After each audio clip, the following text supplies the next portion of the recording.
5, 4, 3, 2, 1. And hello and welcome everybody. How are we all doing today? Are you as excited as I am to check this out? Not sure it's possible. Not sure it's possible. I am very excited. Very, very excited. Road to Vostok. Vostok? Vostok. Public Demo 1. Build version 1. So yeah. Not sure how much we can expect from this game already. but the things we have seen during the devlog have been pretty impressive. So I'm excited. I am excited. There's a big roadmap, and there's gonna be another demo end of next year, so we can expect this game to not come out for quite a while. But still, I feel like we got some fundamentals in the game already that elevate it above all the other early access survival games out there. Well, let's go. Okay, we can probably play around with this.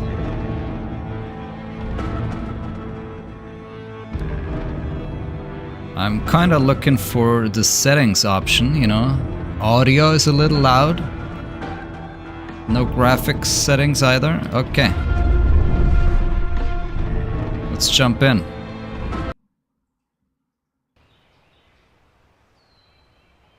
Hello, hello. Graphics do look good, though. Frames look good. Ooh. That's very nice. No graphics. I'm blind. No graphics settings down here. Okay. But we have them here. Spawns AI enemies to the map. Yeah, we definitely want that. Dual render scopes. We can play around with this later on. See how the performance is. Camera noise. Camera related head bob. Ooh, no head bob, please. Camera smoothing. Mouse smoothing. Let's turn that off. Yeah. FOV, we have to play around with that. Quality. Let's set quality to extreme. I can see something already changed in the background here. Frames also changed quite significantly. I'm going from 120 to 95. Okay.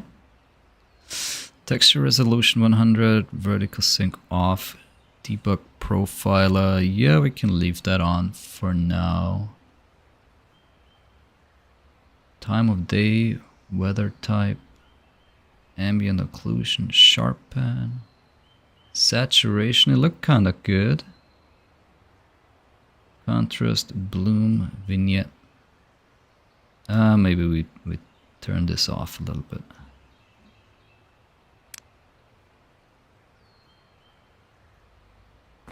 Oh my god, I am moving really, really slowly. I was not expecting that. I mean, I'm used to playing Tarkov. And this, not even Tarkov, while being 100 kilos overweight, is this slow. This is gonna be interesting. Obviously we can run, which I would say is the normal walk speed of Tarkov. But running is also not a toggle, so ooh, that's gonna be lots holding shift, I think. Oh, and control to sprint. Ooh, those are interesting keybinds.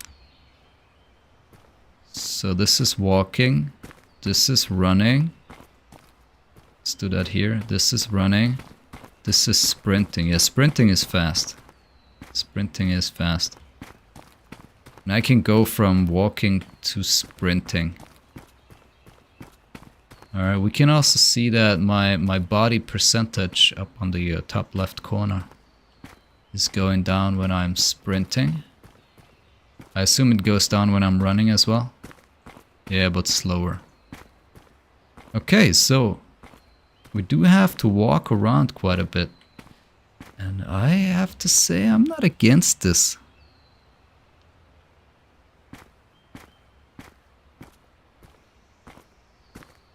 It's gonna be a slow-paced game. It's gonna be a slow-paced game. I am not against this, you know.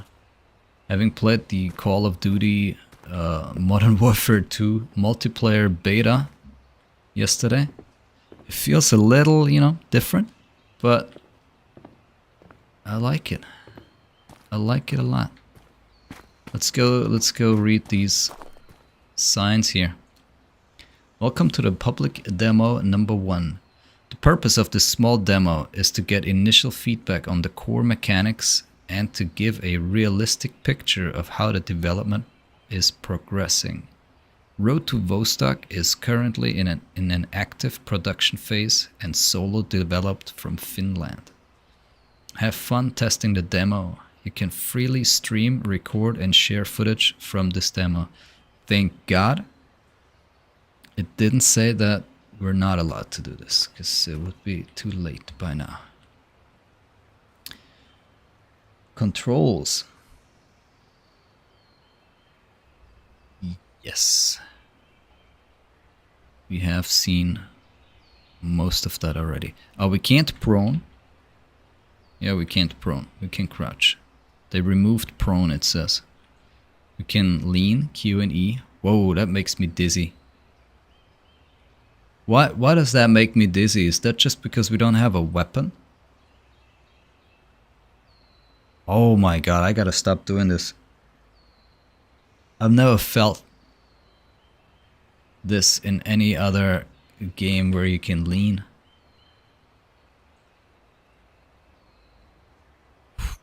We gotta try this again once we have a gun in our hand. I wonder if that will feel different. I can't even tell what's the problem. Oh, very strange. Middle mouse button to interact. Oh boy. We're gonna have to change some keybinds. Too bad that we can't. But that is... Yo, the Arma days are over, okay? Not even Arma Reforger uses the middle mouse button for that kind of stuff anymore. Left mouse fire, right mouse aim. Okay. Okay. At least some keybinds do make sense. Scroll wheel, low and high. Low ready and high ready, is that it? Interesting. I know that from games like Ground Branch. I wonder what kind of an effect it has here though. And if that is what they mean by that. Okay, so we have primary and secondary weapons. Fire mode with F. R to reload. Mouse 4 flashlight, mouse 5 laser. Tab for the main UI. Holy crap. Okay, we gotta check that later. X for the weapon UI. Okay, X doesn't do anything right now, but we also don't have a weapon equipped. Specials: dawn, day, dusk, and nighttime. I can change that with the press of a button. Let's see if that works. I'm pressing 7. Should turn this into nighttime. And I would say that worked. What is that? Dusk. Daytime. Dawn.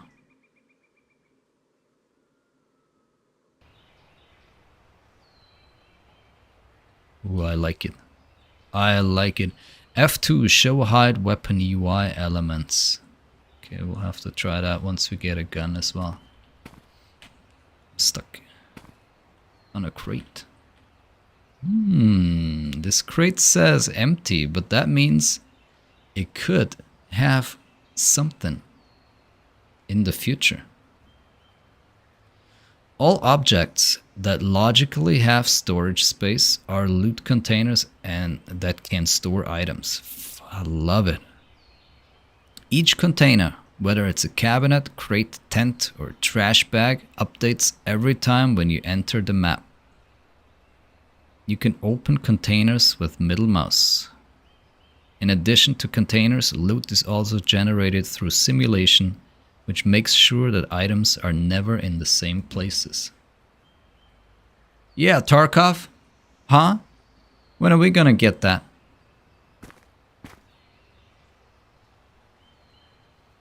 fucking 7-year beta, my ass. Items. All items are physical objects. You can loot them, grab them, and place them anywhere you want. In this demo, items are demonstrated using these colored cans, which also represent item rarity level. You can loot and activate items with middle mouse. You can grab and place items with G. Okay. Alright, let's try this. Мы больше ничего не знаем о происходящем.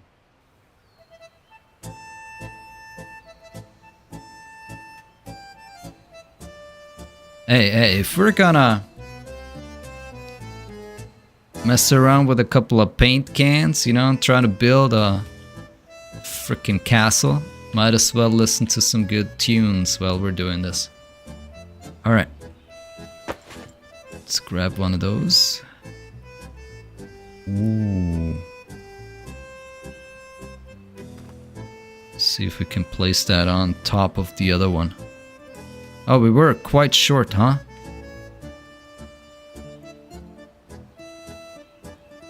Oh, almost. Yo, this is not as easy as it looks. You can change the placement mode between rotate and distance. Yo, distance is the important thing.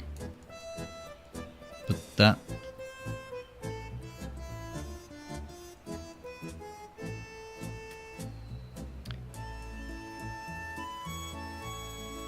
Okay. Ah, I have to hold right mouse and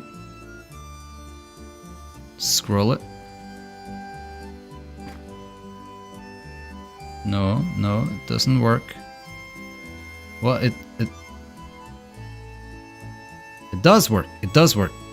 Just if I move too far, then I drop it. You know, my hands are too short, I guess. Makes sense. Makes sense. Oh, for fuck's sake.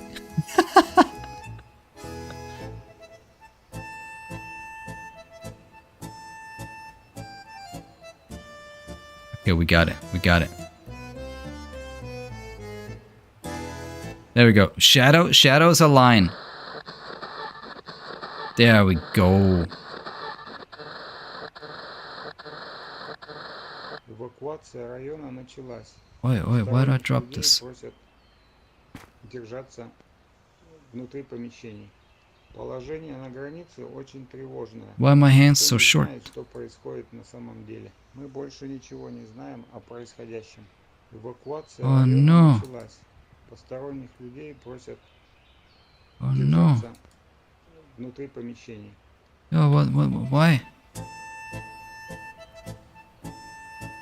This is too short, isn't it? Oh, it actually works. Quiet now. I gotta concentrate. We're building a Jenga tower.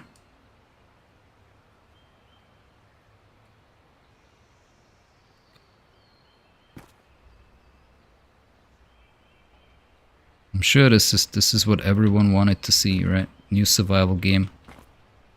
Let's fuck. Let's play around placing things on top of each other. Still, this is kind of nice. I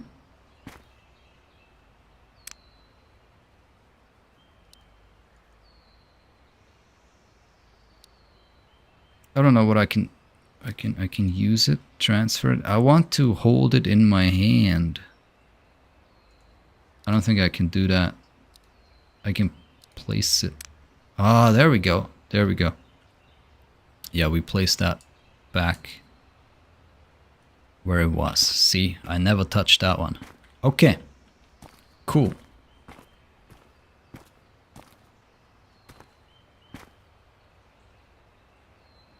Here we go. Here we go. Here we go. Here we go.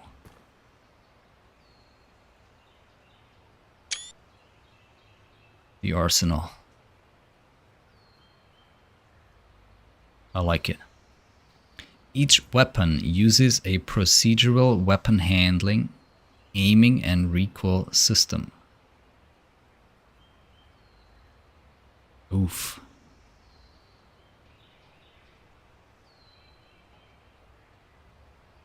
Each weapon uses a procedurally generated weapon aiming, handling, and recoil system.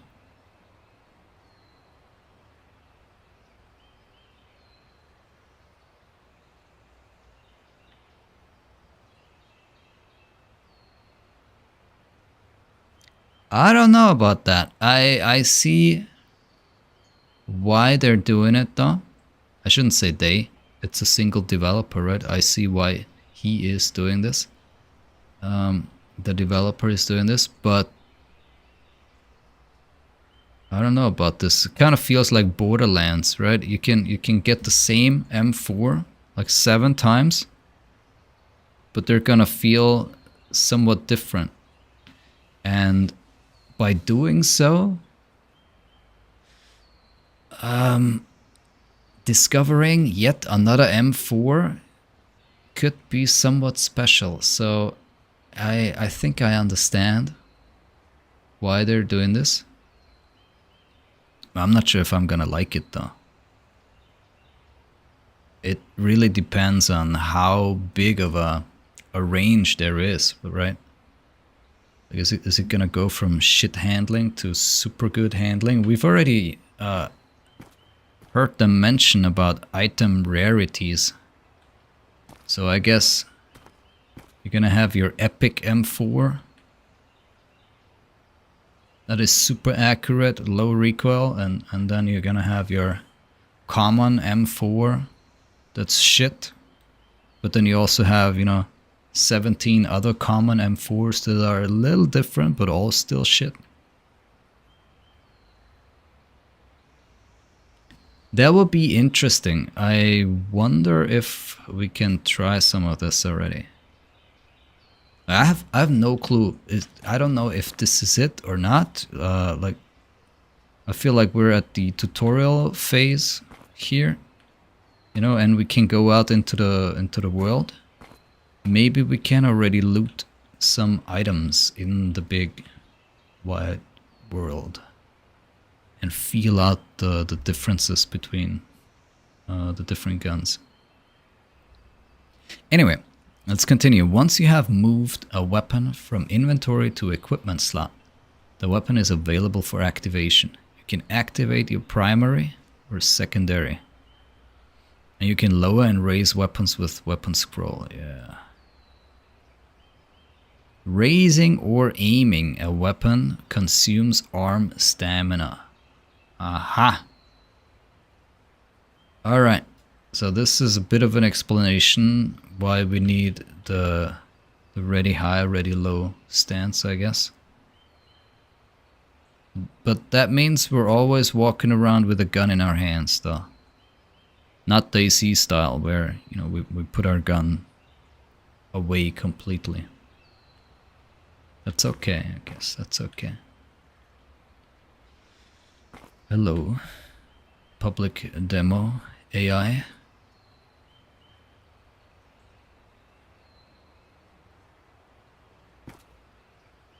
This demo uses an AI spawner that endlessly spawns enemies to the map.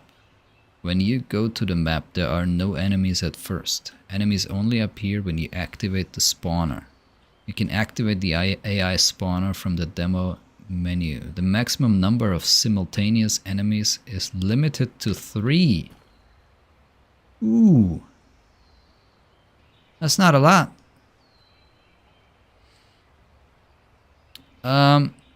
Yo, the area, the map might be really small, huh? If we only have 3 enemies.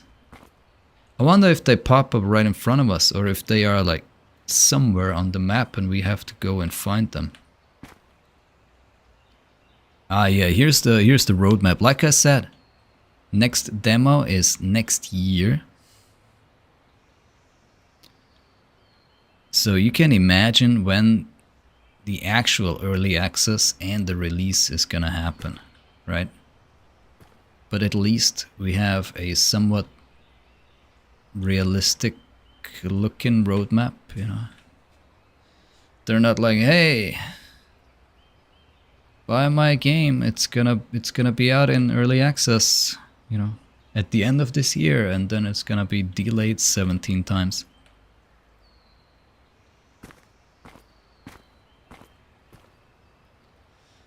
Feedback. Although most of the mechanics are still unfinished, feedback and bug reports are more than welcome. You can use the demo-related feedback form or email bug reports to the developer directly. Alright guys, if you are also playing this, testing this, go make sure you give some good feedback, okay?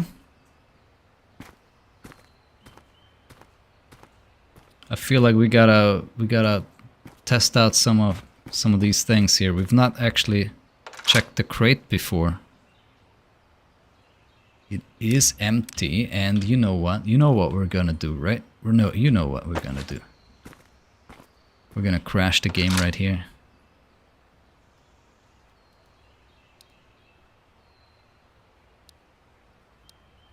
Oopsie.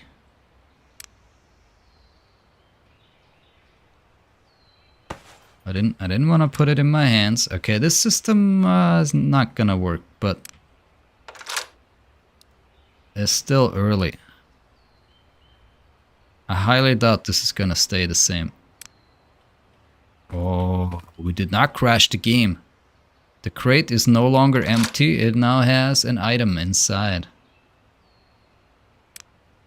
Cool. I like it. I like that. Now let's go with a nice little Glock 17, 19 it would seem like. Use. There we go. There we go. A nice looking weapon there. We are in a ready low stance, yeah? Ready high. So this is already using arm stamina. It is using arm stamina. It's slowly going down. And if we ADS, it goes down faster. Yeah, just like you would expect it. Look at that.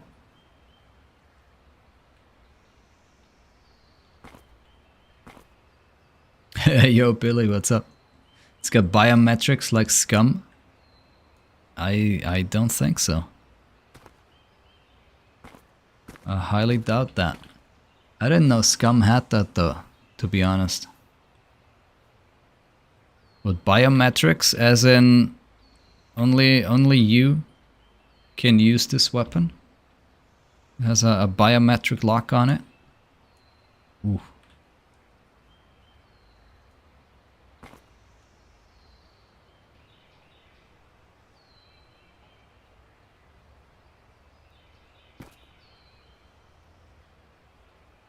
Is this the center of my screen?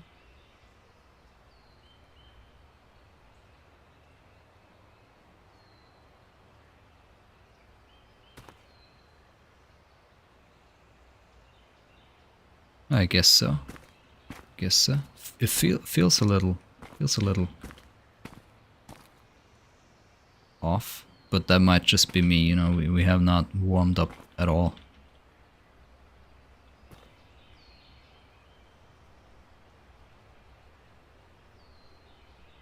There you go. There you go. Muzzle, basic, ammo type, 9x19 millimeter, Luger. Condition, 100%. Fire mode, semi-auto. Ammo capacity, full. And we got the iron sights on it. Okay, okay, okay. I have a good feeling about this. Imagine all the possibilities. It said something about F2 doing something here. Show hide weapon UI elements.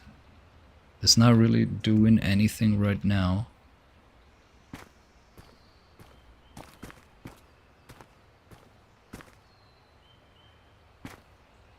Maybe that only works with the other weapons.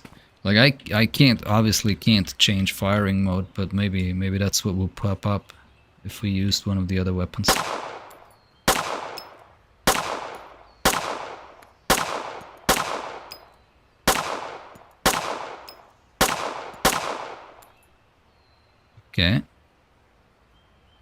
quarter. A quarter is left. Okay.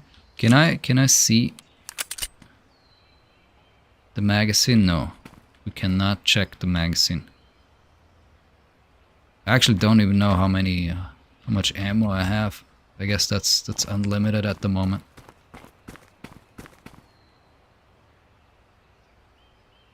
Not bad, huh? Not bad at all, I would say.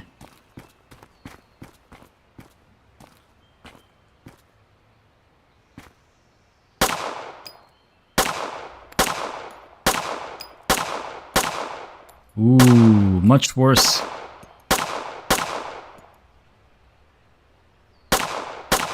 Oh my god, look at that. There we go. That's what we wanted to see.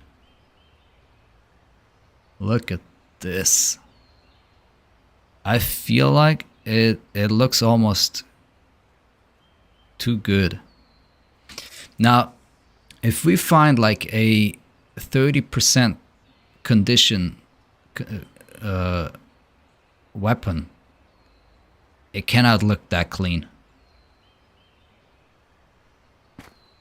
This looks like, you know, it just came out of the factory. That's what it looks like. Not used once.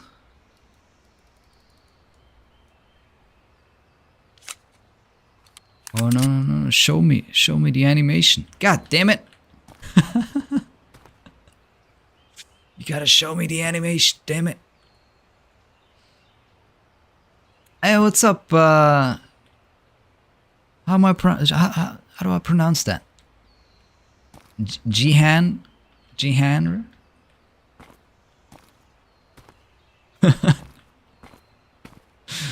Yeah, how are you doing? How are you doing? Sorry for butchering that name. I'm very sorry about that.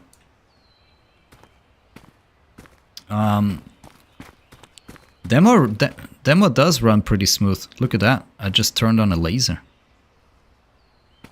I didn't know we had a laser on this. It didn't tell me. I can turn on a flashlight as well. Ah, okay. So we can turn that on, although we don't have the mods installed yet.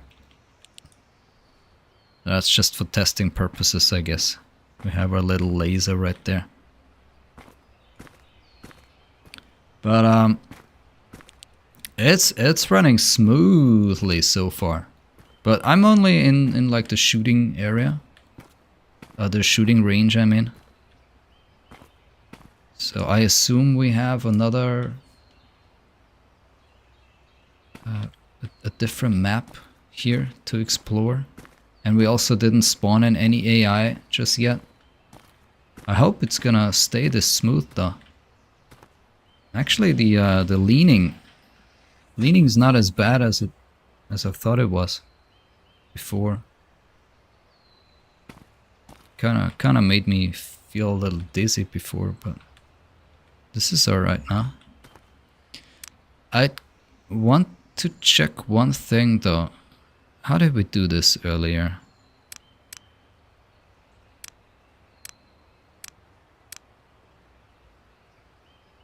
Oh no, I can't.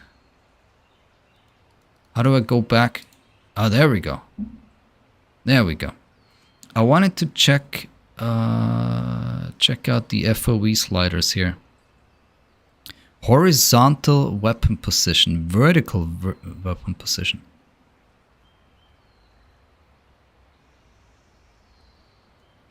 Hold on.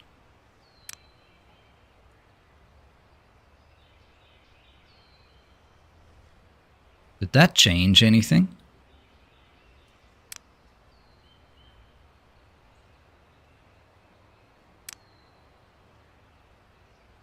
Pretty sure that doesn't change anything.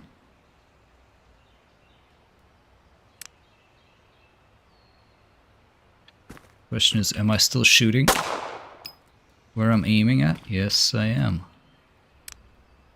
Okay, I'd say this doesn't do anything.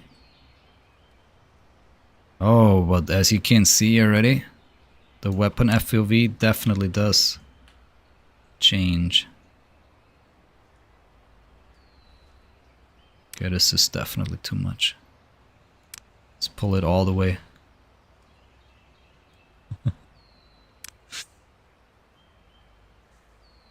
Put that on 65.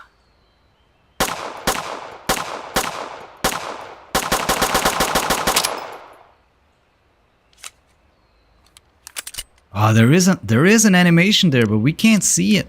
We can't see it.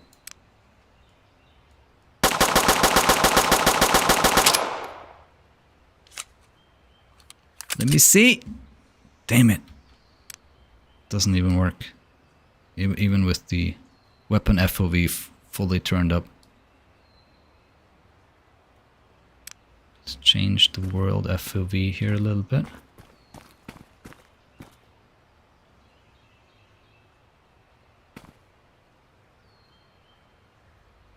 A little bit of a fisheye, right? Maybe we leave that on 80.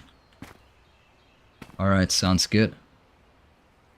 Yeah, it is a good looking game. I like what I'm seeing so far, and we haven't really done all that much, but I do like what I'm seeing here. Next up is the MP5. Let's have a look at this thing. Ooh, yeah.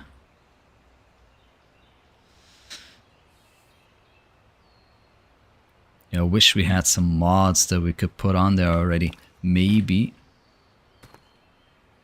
some of these can be taken off. Like, imagine. Oh, it doesn't work that way, obviously, but we could probably take the optic off of this one and put it onto that one. Right? We've played enough Tarkov to know that we can't just take off the red dot and put it on the MP5. That does not work.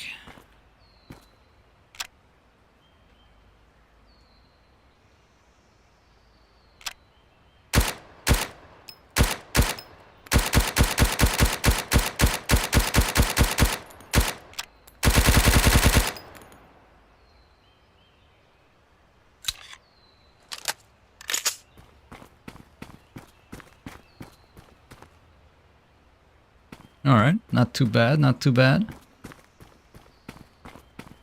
Let's try something here. Spray pattern. Jesus Christ.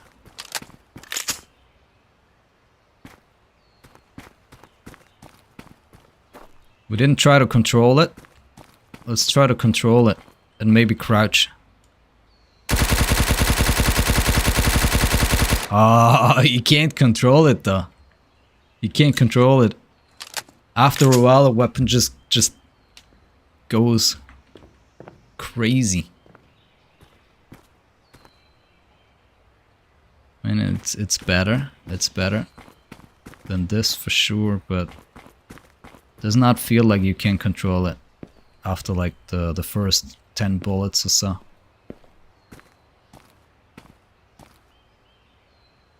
Rare, extremely rare, uncommon, rare. Ah, so I wonder. Nah, this is the M416. This is an M4. Okay, so this I was wondering if this is maybe the extremely rare version of this weapon, but no, those are two different weapons.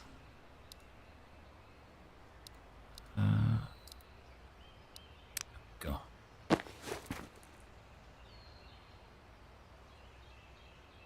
Yeah, that almost looks like DayZ, huh?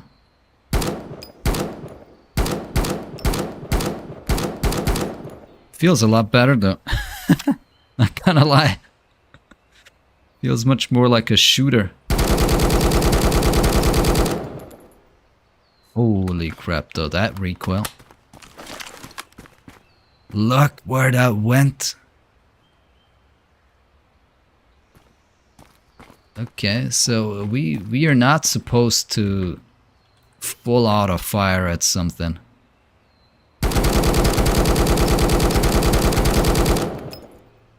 The horizontal recoil is insane.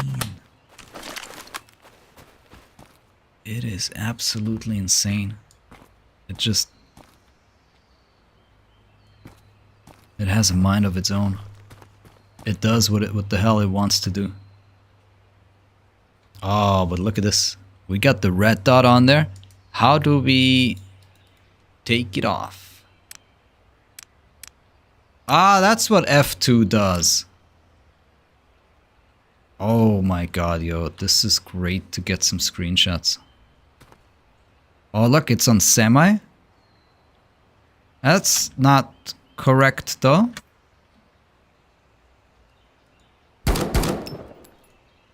It's on semi now. It's on full auto, but it still shows that it's on semi. Oh, well, small detail. How do we take the red dot off? I don't think we can do this. I don't think we can do this. But this is how it's gonna be in the future. At least I think so, huh? Look at this monstrosity. Holy shit. Let's turn the laser on. Ooh. Got a little zoomed optic right here. Crazy sensitivity, yeah.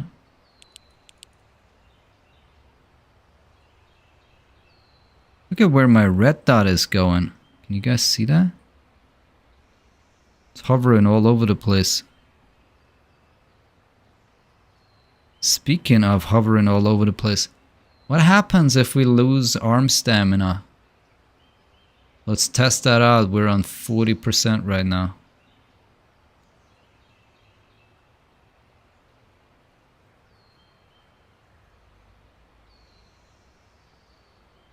This gotta start shaking like crazy, huh? Alright, 10%.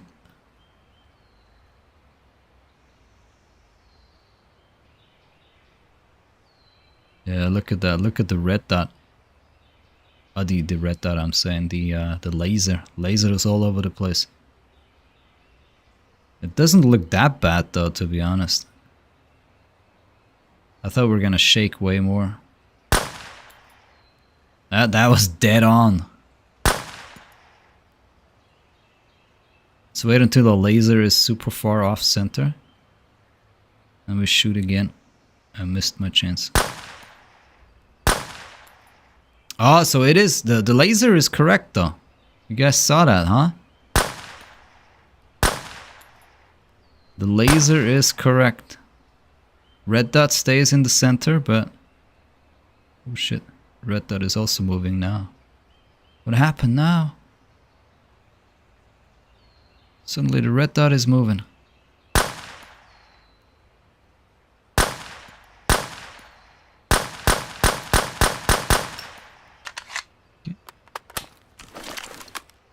Trust the laser, I guess, is our lesson here.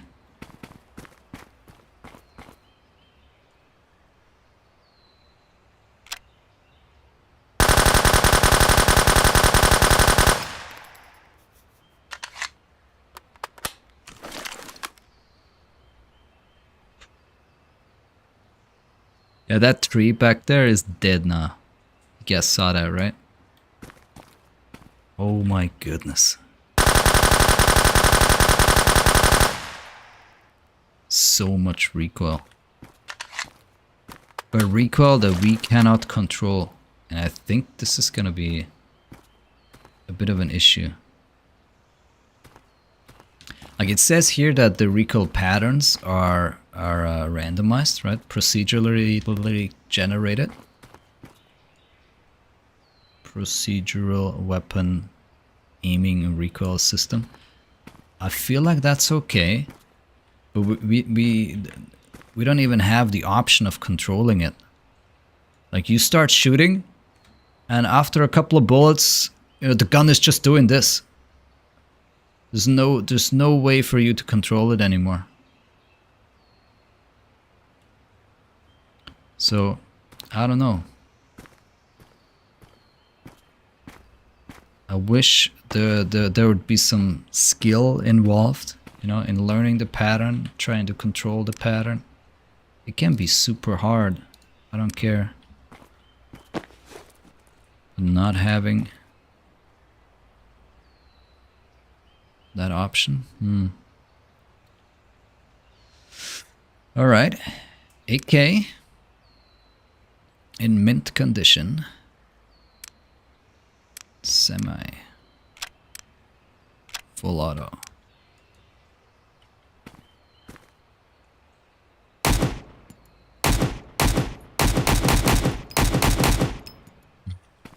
I like the sound. I like the sound of that.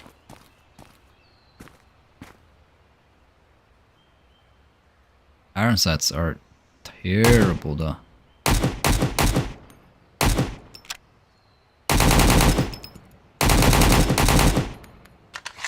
This doesn't look so bad to control. Obviously we didn't spray a full magazine though.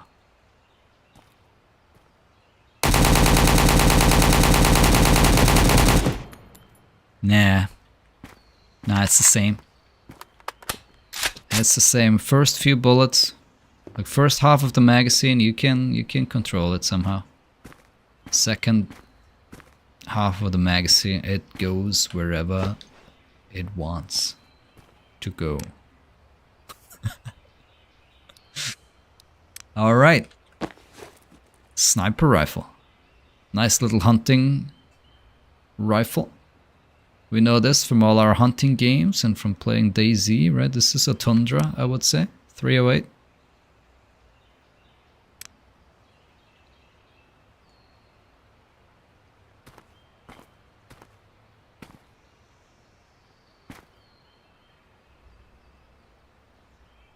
I wonder if this should be closer to our eyes.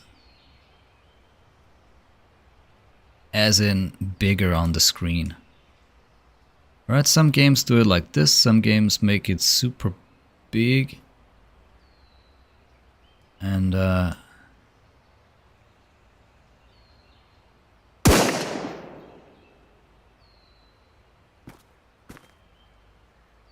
don't know, there's good and bad for either one of those options. But then again, if we get this super close, it's bigger, right? So if this were a multiplayer game, I guess you could cheat a little bit and turn the FOV all the way down. Oh, I actually have to manually I have to manually reboot the gun. That is pretty sick.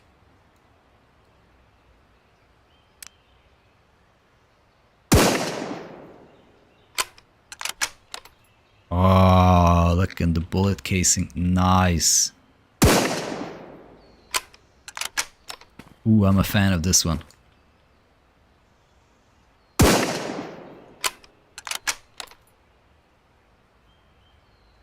Sensitivity is a little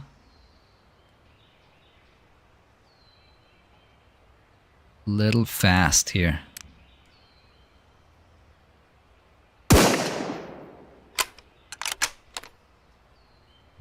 Very nice. Very nice. Interesting though. We can really only use one main gun. So I can't run around with the sniper rifle and the shotgun. It's sniper and pistol. Or shotgun and pistol. Or M4 and pistol.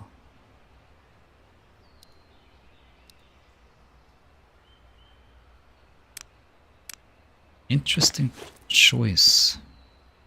Oh, I like the look of this. I feel like I want all the guns to look like this one. This one doesn't look like it's straight out of the factory. Like the Glock. Like compare this to that. This is brand spanking new. Whereas this? Yeah, this has seen some shit. Okay? And I can appreciate that.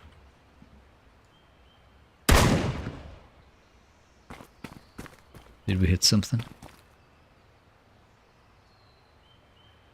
I guess that's what we hit. 1, 2, 3, 4, 5. It's hard to tell.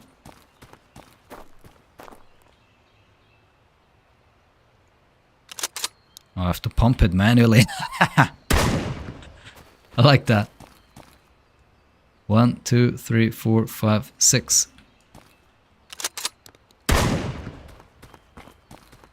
1, 2, 3, 4, 5, 6. There we go. So that range was pretty good.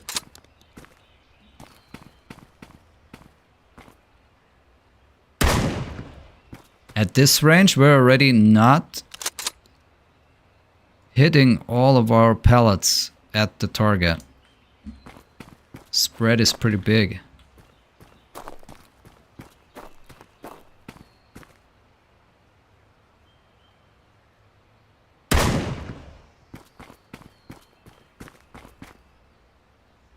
Single one hit? Are you kidding?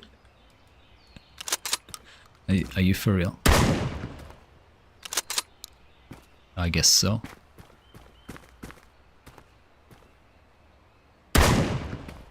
There we go. There we go. 1, 2, 3 hit. 4, 5, 6. Okay, we have to be really, really close range with this one. Good thing is though, the pistol, insanely accurate. Look at that. Like that's gonna be my sniper rifle. If we were to rock this weapon combination, shotgun pistol. Not too bad, not too bad. Can we go in there? Yes, we can.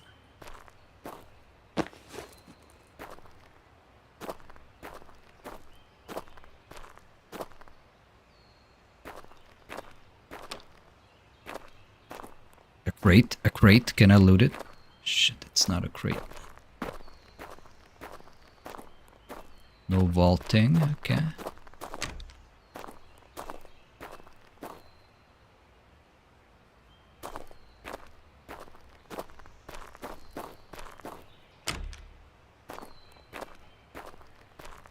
I wonder if we have the AI spawn in, are they gonna be back here? I was kind of hoping that we could go out into the world and do some exploring, you know? Walk around. Let's do that. Let's see what happens. Demo transition. I think we've seen, you know, a lot. And I'm ready to see some more. You guys ready to see more? I'm ready to see more.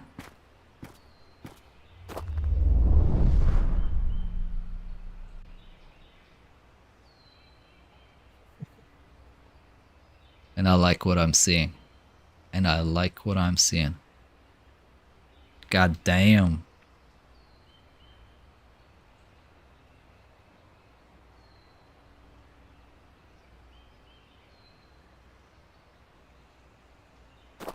Alright, we got places to explore. Tervetuloa. Nice town name. I'll never remember that. That looks Finnish, huh?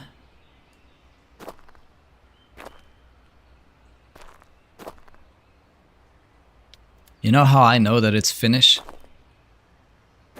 It's Finnish when you take some letters into your hands, you just throw them on the floor, and then you try to read whatever the fuck is lying there in front of you. You know, all the letters. That's what the Finnish language is to me.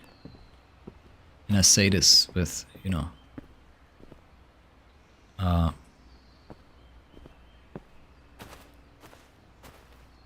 in a fun and entertaining way, And Dado's already there. I'm gonna tell our Finnish friends what you just said. No, no, no, no, no. I didn't mean that in a bad way. Ooh, garbage bag. What's in there? There's a fucking M4 in there. Oh, that's my inventory. I have a blue can in there. How do I close this window though? For real. Is tab? I guess it's tab. Or middle mouse again. Okay. Yeah, what's up, Dado? How you doing? Good to see you. No, no, I know. We have a lot of Finnish friends, guys. I'm not hating on Finland. If you compare it to the English language, for example, it uses lots of weird letters all mixed together in a way where you can not really pronounce the damn thing. Right? And it repeats so many letters.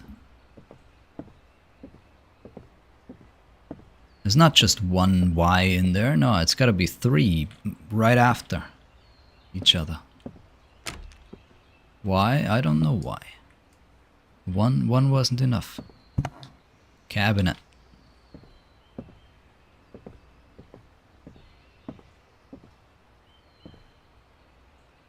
Yo. $4? This is nice. Definitely worth more than $4, don't you think? They only want $4 for it. Well, I guess now in the apocalypse it's only worth $4. First impressions after an hour? I like what I'm seeing. I like what I'm seeing here. As you can see by the movement speed, it's gonna be a slow game. A game, I shouldn't say that. A game that is played slowly. And I can't actually put my gun away as well. That doesn't make me any faster though.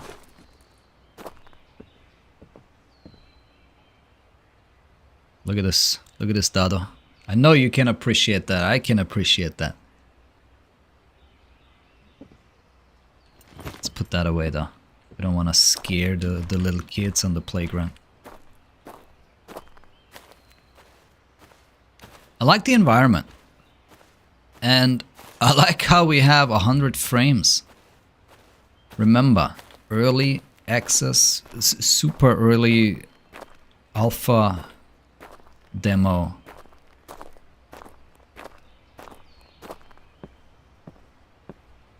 And I'm getting 100 frames. That is pretty amazing. That is pretty amazing. But let's do something that's gonna cut that in half. Let's have the AI spawn in. Where is that? How do we do that?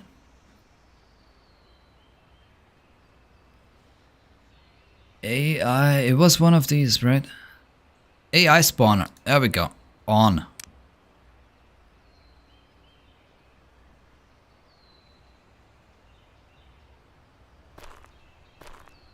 Well, they're here somewhere. They're here somewhere. We're gonna die. We are going to die. Because they are probably here somewhere, waiting in this house right in front of me.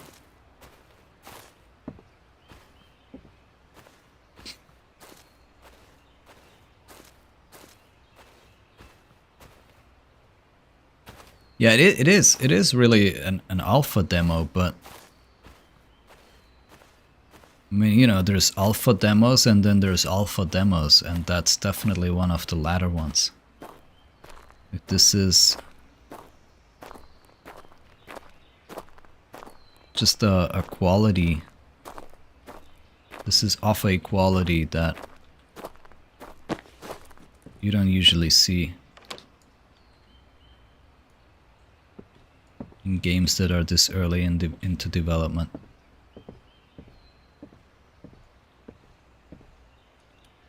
Ooh, look at this though.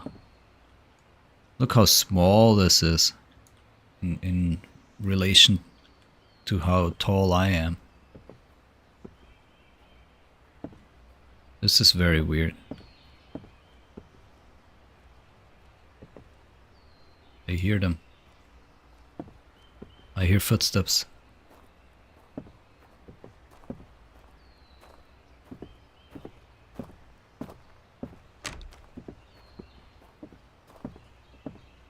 Oh, hands up, motherfucker. Oh! Was this a good guy?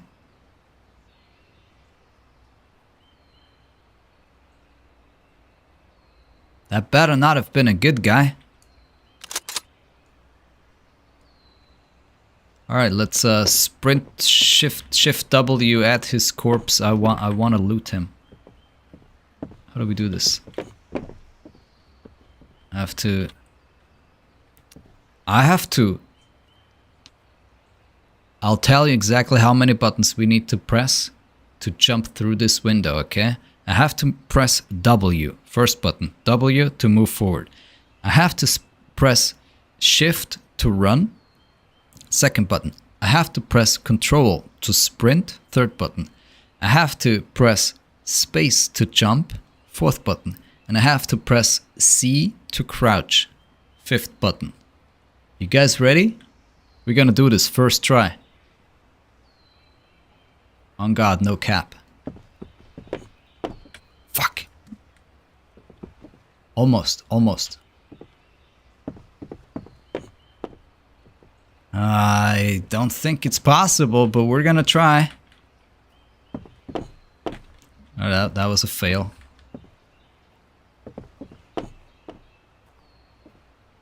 I don't think it's possible. We hear another bad guy though.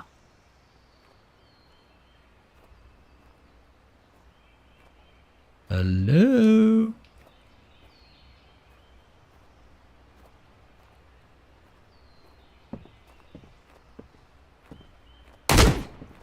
Oh!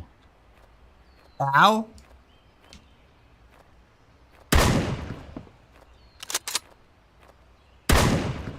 I missed. But when in doubt,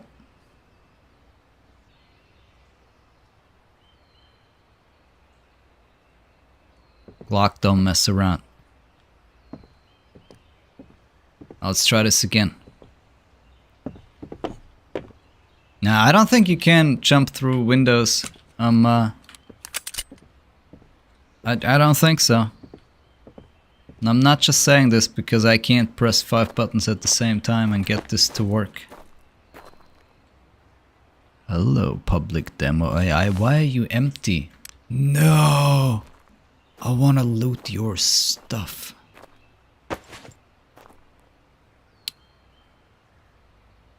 We have to test something out. In theory, you know, we have 2 of the same weapons now. But in theory, they should have a different recoil pattern.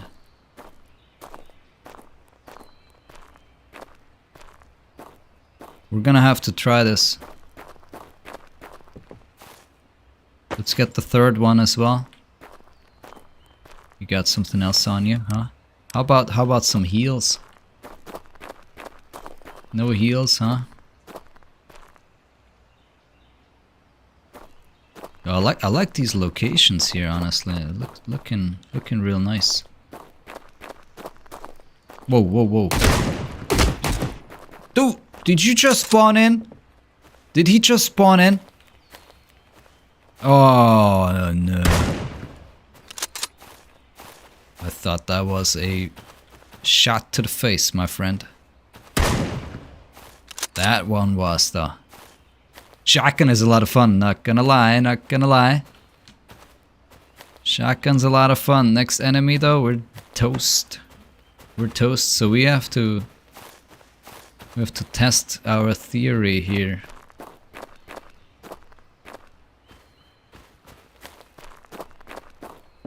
We shoot from in here.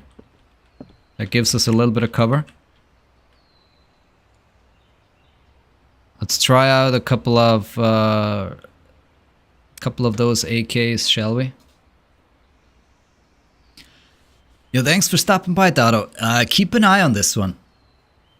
Keep an eye on... well, you know, it's gonna take a long time until this game is out, but this one is definitely one to keep an eye on.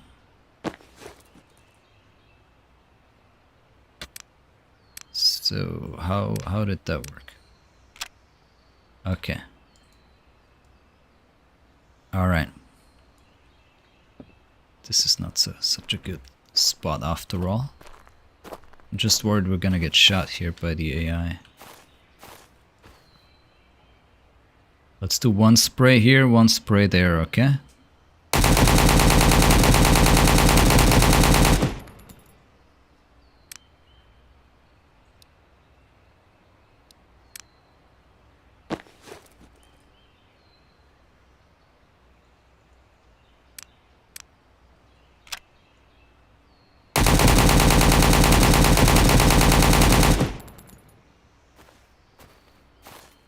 I mean, it felt a little bit different. It definitely looks different.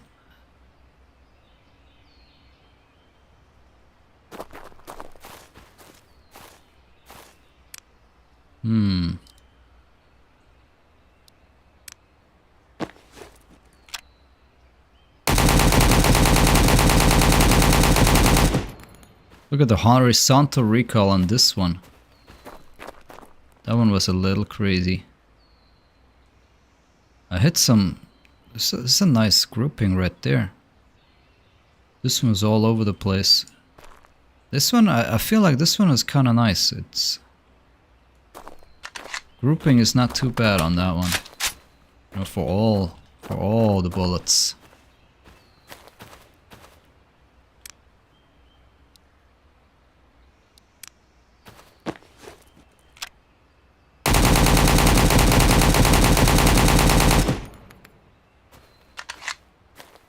But I could not tell you.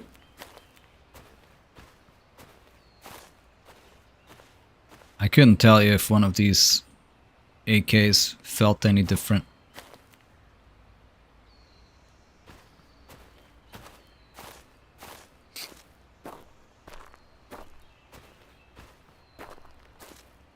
So if there is a difference, it just seemed random to me.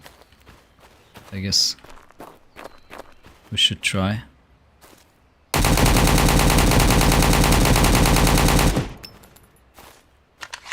Look, this is completely different than this spray. Same AK, but completely different, isn't it?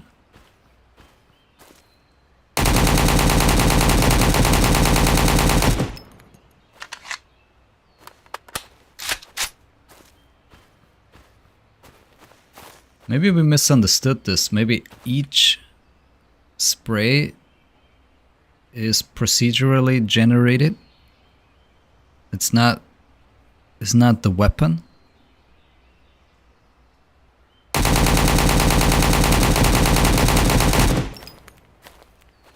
Those are all different sprays patterns, I would say. But I don't know. I'm not an FPS god. I'm not too sure. I just want to play some Call of Duty now. Look how fast we are. Look how fast we're moving.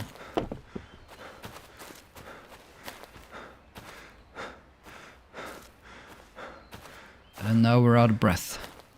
Now we're out of breath. What happens when we die? We're gonna find out soon, because there aren't any heals. Or do we find some heals in the garbage bag here? No, garbage bag is empty. Great. They only have paint cans, man. Paint cans are everywhere. Paint cans are everywhere. Yo, you have a good day at work, Dado. Appreciate you hanging out. Oh, what's up, Red? How are you doing? How's we doing? How's that new game of yours? Can't be Call of Duty if you're out of breath. That's true. That's true. Has that Tarkov feel though. Right? You see a little crate and you're like, ah, what's in there? What's in there? Is there something nice? Fuck, man. Tarkov created something insanely good.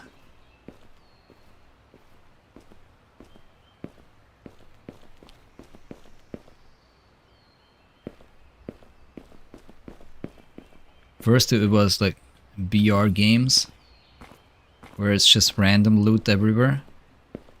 I don't know if you find that one nice rifle that you wanted, you know, gives you that nice feel, that nice feeling. And I feel like Tarkov took it to another level.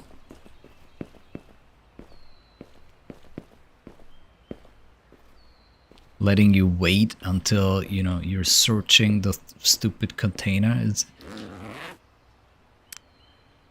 Here the items pop up instantly. I actually like the Tarkov version more. Where, you know, you're waiting and your imagination goes wild, you know. Is there that one cool item in there that I need for, you know, my gun build or for my daily quest or whatever. Such a good mechanic.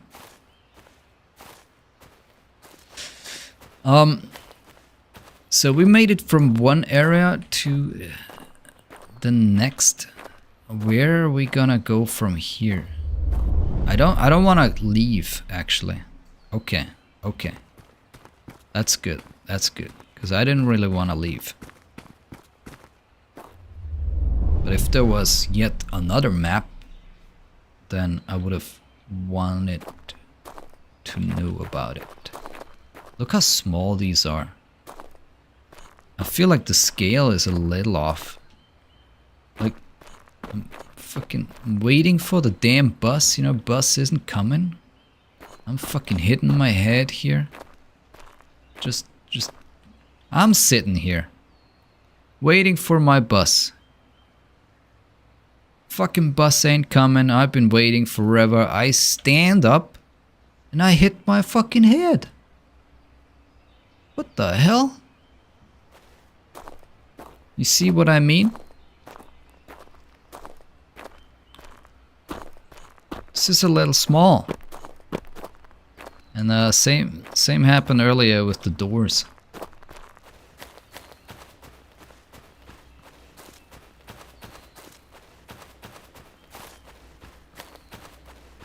Oh, what's up here? I still have AI on, right? Yeah. I just accidentally healed myself to 100 by going back into the shooting range. I didn't mean to cheat like that. What the fuck?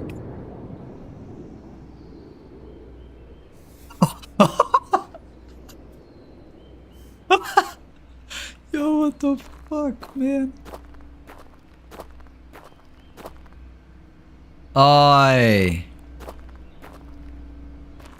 That was probably one of the coolest things I've ever seen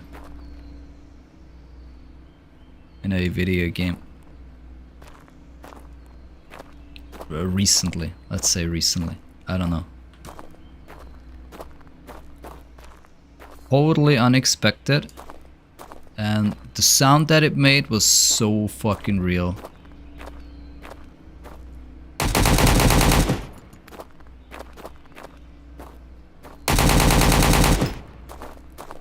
You still alive? Probably out of ammo. Oh, he's down. I cannot reload. Oh, I'm full? Who reloaded this gun for me? Tell me, please. I know it wasn't me.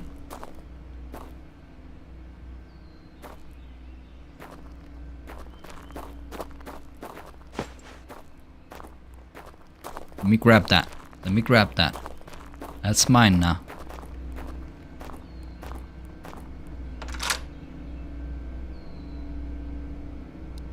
Let's loot everything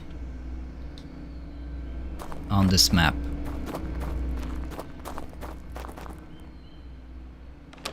Look how this door is not wide enough. It's not. It is not. It's not wide enough. Oh.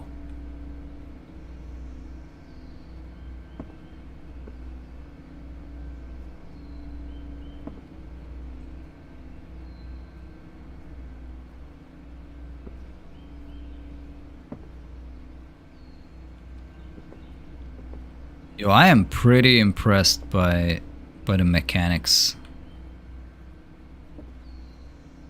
that are in the game already. Okay? Pretty impressive. I'd say this is pretty impressive.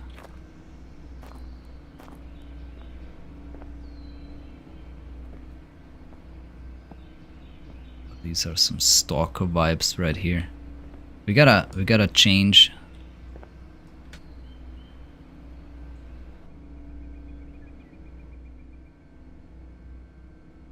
You guys saw that, right? When we first entered this pipe, it was daytime. Oh, actually, hold on. We gotta do this again. I kind of messed that up. We're also somewhat stuck right now. We cannot turn back. But you guys saw that it's daytime, and by the time we come out of this pipe, it is evening. Took us a little bit. The AI is totally shooting through walls.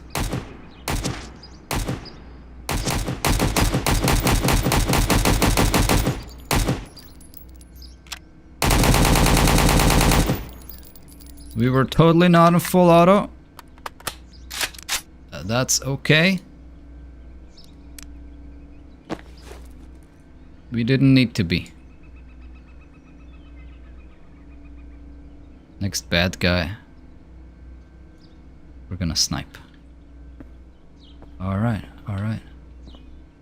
Yeah, we spent a little bit of time in the pipe right there. It's evening now. It'll be nighttime soon, I feel like.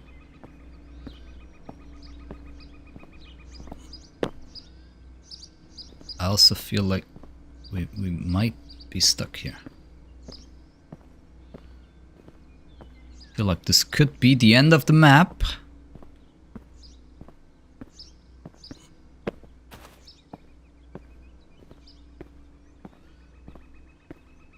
Oh no, we're just good at rock climbing. Don't worry about this, guys. Don't you worry about this. We're just really good at climbing rocks.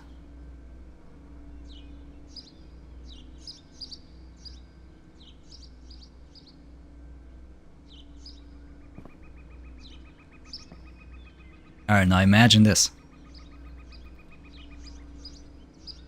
You have a mission to retrieve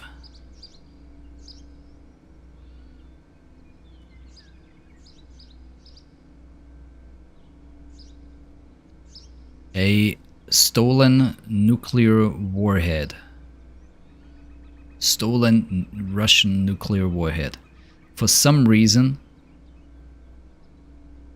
terrorists brought it to this village right here. We need to infiltrate this place, find the stolen nuclear warhead, and extract it safely. Enemies are present, obviously.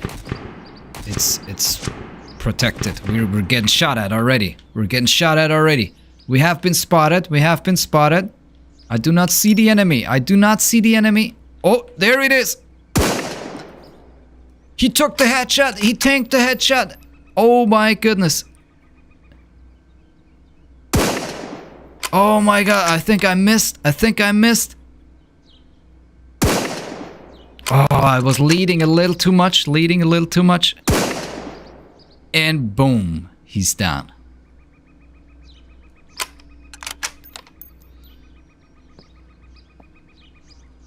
But we have given away our position. We have given away our position. Swarm Tech, thank you very much for the follow. I appreciate that. Now, while we wanted to wait until nighttime before we head into the village and search every building for that missing warhead, we have to expedite things. So instead of the sniper rifle, we switch things over to our trusted M4 and we head straight in. We switch to our M4 and we head straight into combat. There we go. Let's not forget to put this into full auto. People are going to die. People are going to die.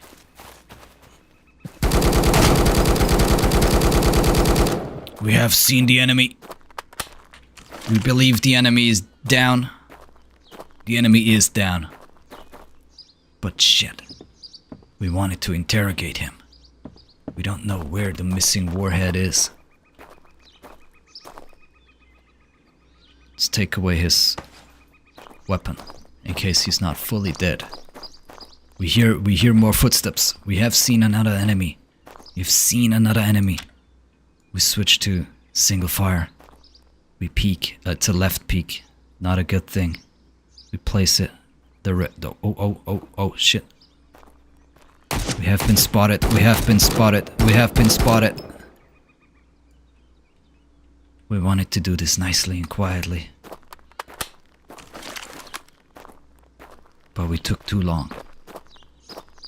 Is there a nuclear warhead in here? No. We need to interrogate someone. It's highly unlikely that we will be able to find this just from going door by door. We don't even know what this thing looks like.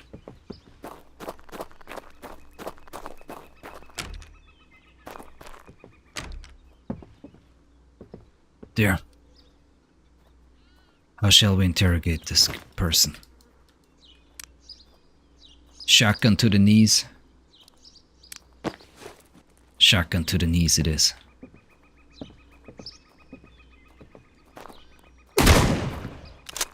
Yeah.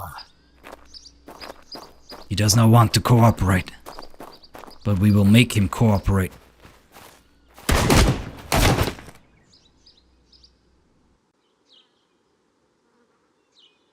And we tried. We tried. We tried. Mission failed. Mission failed.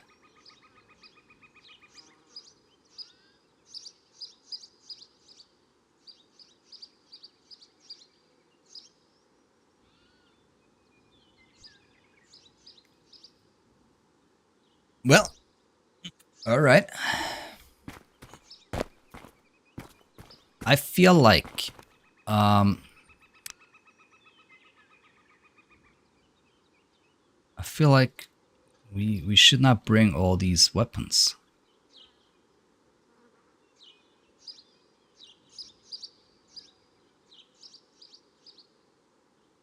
It was kind of nice though, I'm not gonna lie. It was kind of nice.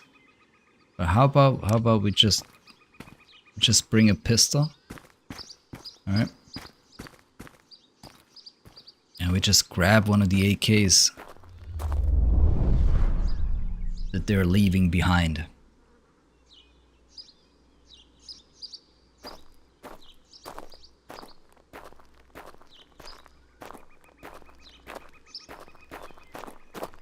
Our mission has changed. We have a friendly in the area. He's being held prisoner by some local bandits. We need to terminate all the bandits. We need to rescue our prisoner. This mission will be done during the night.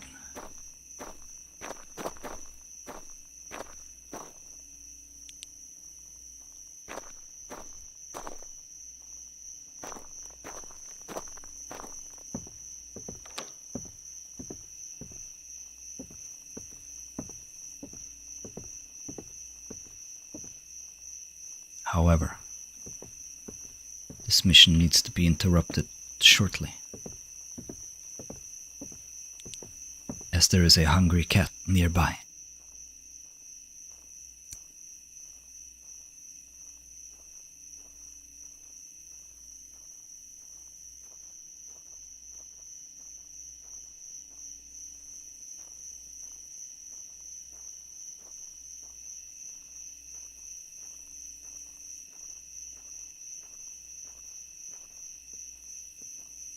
But the mission soon continues.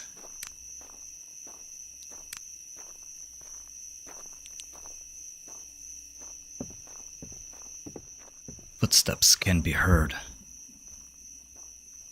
Enemies nearby.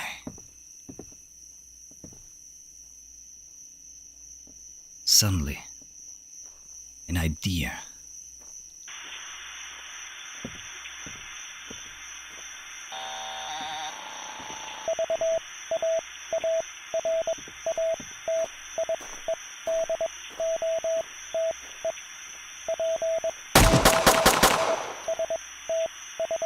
But the idea failed.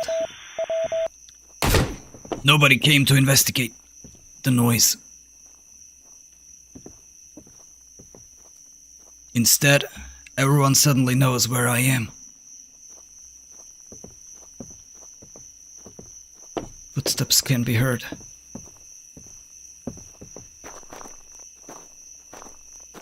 Wrong buttons are pressed.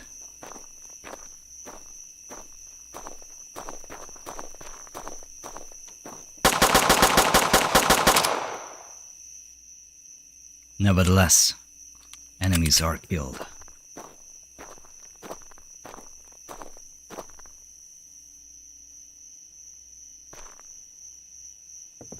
Can I use your weapon, please? You had no weapon. He was a civilian. It does not matter. Our mission parameter. Our mission clearly states the RE is fire at will. There are only enemies in the area. We do not need to feel bad about this.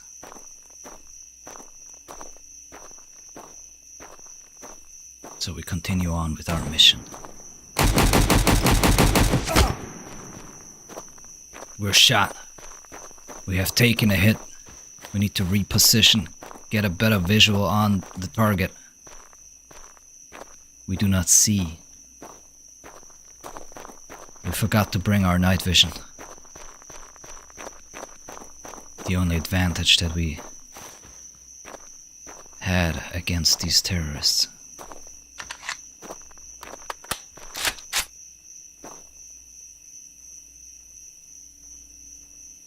Multiple footsteps can be heard. This is not going to end well.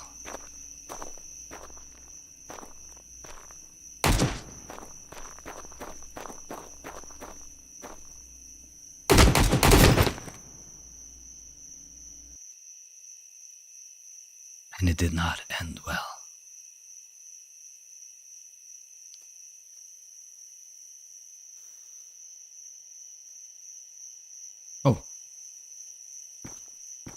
Oh, but we're still alive. However, we must recover from our wounds.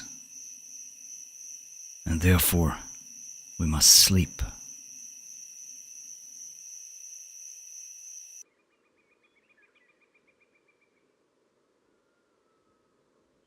In the morning, we awake from our slumber.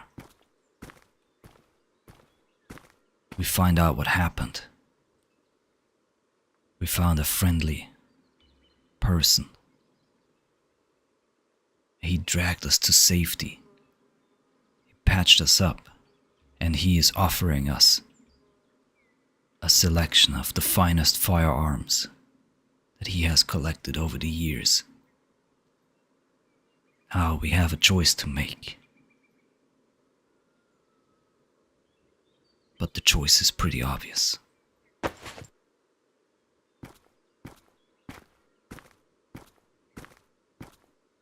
We thank the kind sir.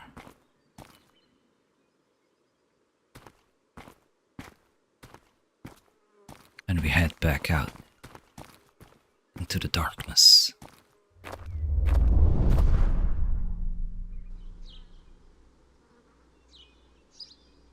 Soon to be darkness. I pressed the wrong button. It's evening.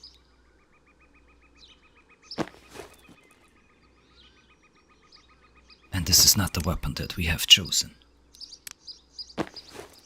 Mistakes were made. Yet here we are. Ready to continue our mission.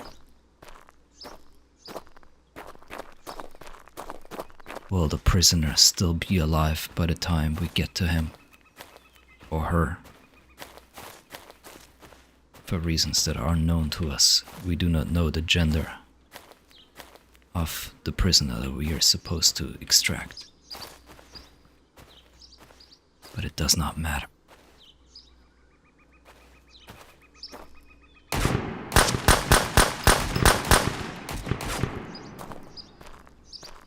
Multiple shots can be heard in the distance. Were those shots aimed towards me? Or did our prisoner just eat the dust? What's up, source code engineer? Don't mind me. We're just,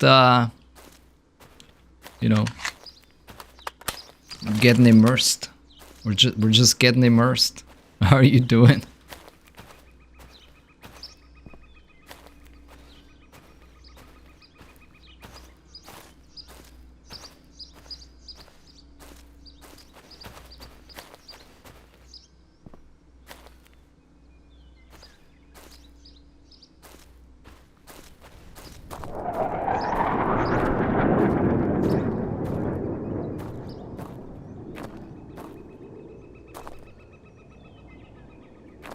Someone else knows that we're here.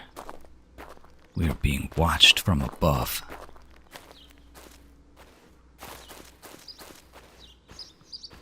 T-minus 10 minutes. Someone says in my right ear. And I just remembered that that is where I put the earpiece that they gave me back at the base. T-minus 10 minutes before this place will be blown up. Obliterated. With nuclear fallout. We have 10 minutes to get our friendly out of here. After this, it's all over. For him. And for myself. Yet,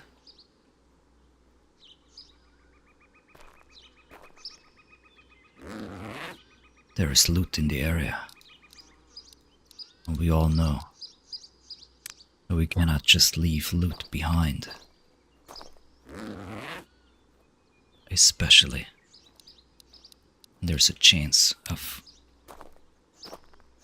some food, some water, and oh my god, we do not see the enemy.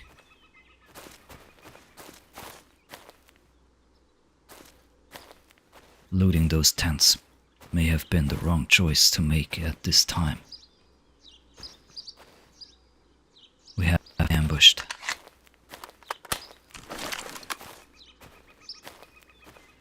Still working towards trying to apprehend one of these hostiles so that we can interrogate them. Unfortunately, When we shoot, we do not miss. And when we do not miss, the enemies do not survive.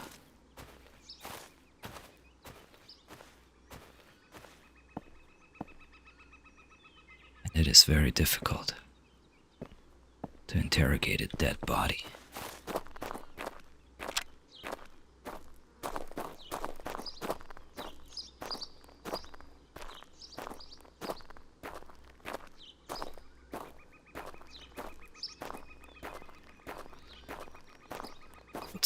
Footsteps everywhere.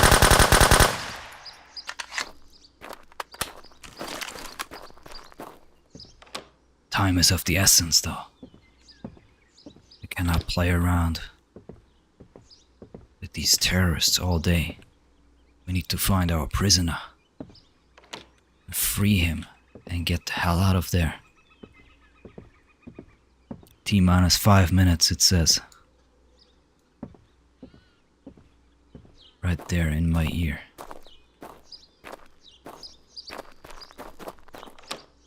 And source code engineer, I'll be right with you. First, we need to loot some paint cans.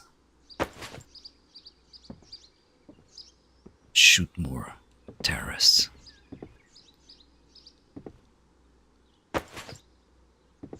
Find the unfindable.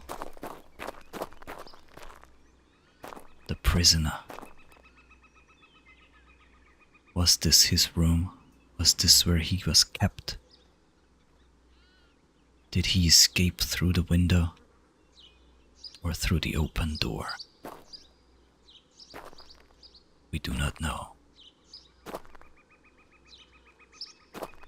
He had a lot of time, though, in his isolation. Luckily, the terrorists gave him some paintbrushes and paint. He left a message behind. Is that a message for us? Did he escape?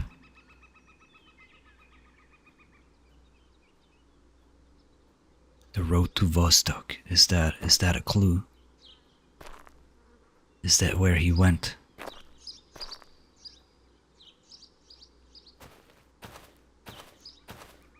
Suddenly, things made sense.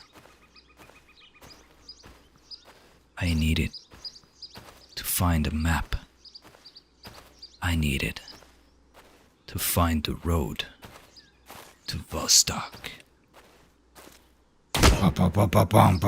Bum. Fucking shit, who's shooting?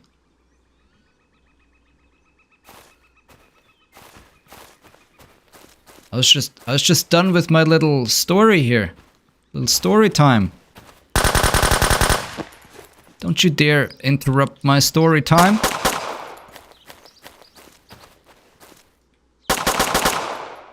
What are you doing? Ooh, enemy AI has loot on him. Look at that. We've never seen that before. Cool. Very, very cool. Yeah, sorry about that. I got lost in the moment there a little bit. Oh, I have an idea here. But let's get back to it. How is the performance? Your performance has been insanely good. Performance has been insanely good. I'm getting 100 frames.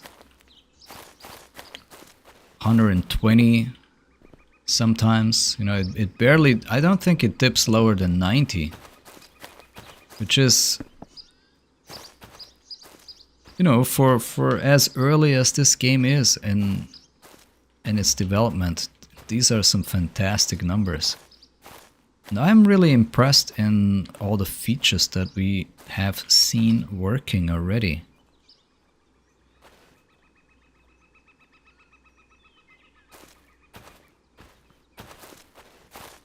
I'm enjoying it so far. I mean, there's obviously not a lot to do, which is why, you know, we made up a little storyline right there, but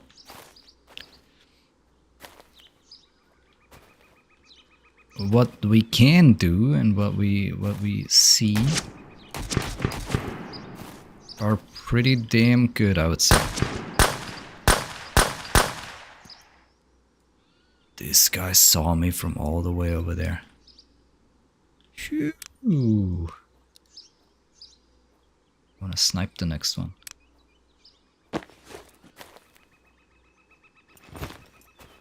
But first I wanna do some parkouring. I know we can get up there. There we go. There we go. But yeah, how are you doing? You playing the demo as well? It definitely has a similar vibe to Tarkov. But obviously it's different.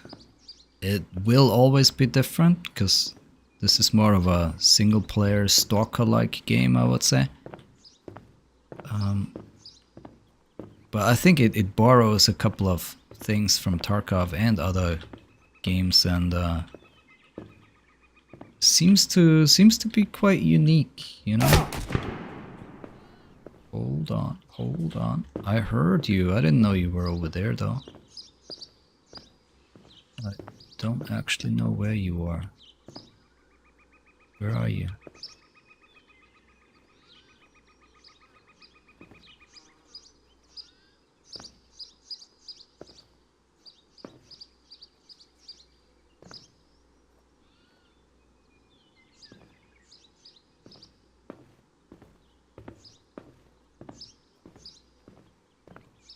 Oh, you did not shoot me though, did you? I definitely got shot from the right, didn't I? Hold on, let's get a nice satisfying head click on this one though.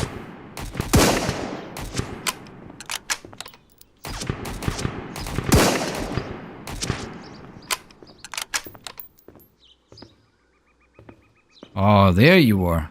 Hiding behind a tree. Oh, he's still alive. Behind the shack, I think. He's gonna come out here. He's gonna come out here.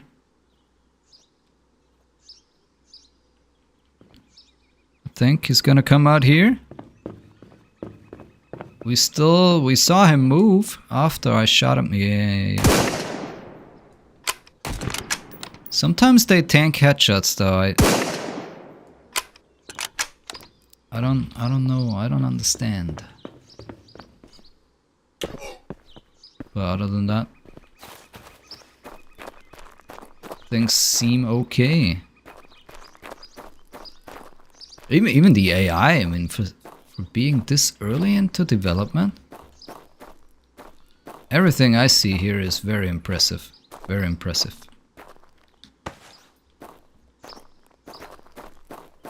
I am super excited to see the next demo, which is, you know, a year away, but it's gonna be a vertical slice, which means we're gonna have a little bit of the whole game.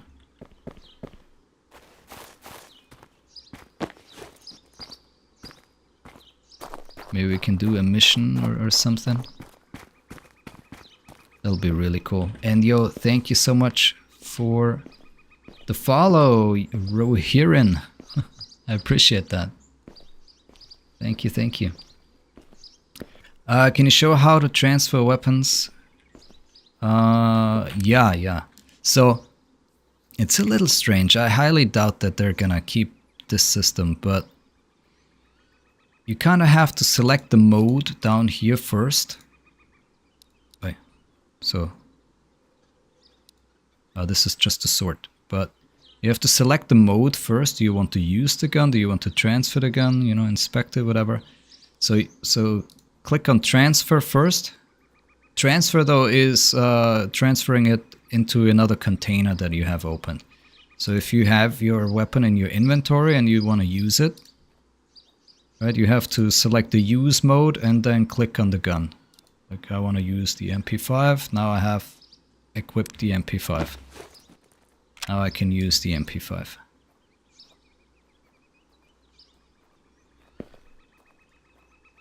Hold on, let me take care of this one guy. There we go. Now we can continue. So always select the mode first. You know, I want to inspect the sniper rifle. Maybe that doesn't work, I don't know. I want to drop the MP5. I want to place the sniper rifle. Now I have the sniper rifle right here. I'm about to shoot myself in the head. So how about we rotate that away from us? You know, we can put that, we can hang that onto the wall. You know, just imagine that we hang that up onto the wall, you know, next to the deer antler. The deer that we shot earlier. And that's pretty much it, yeah. That's how you do it.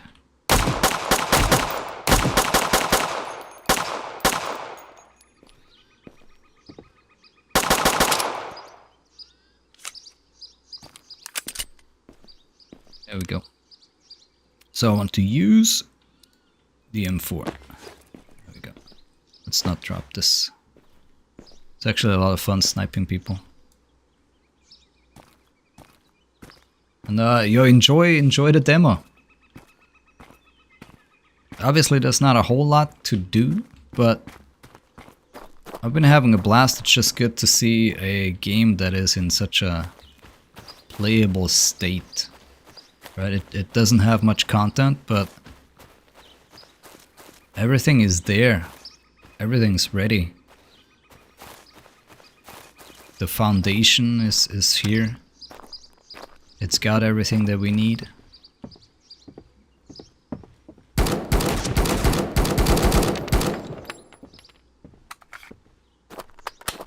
A couple of animations are missing, like the reloading animation.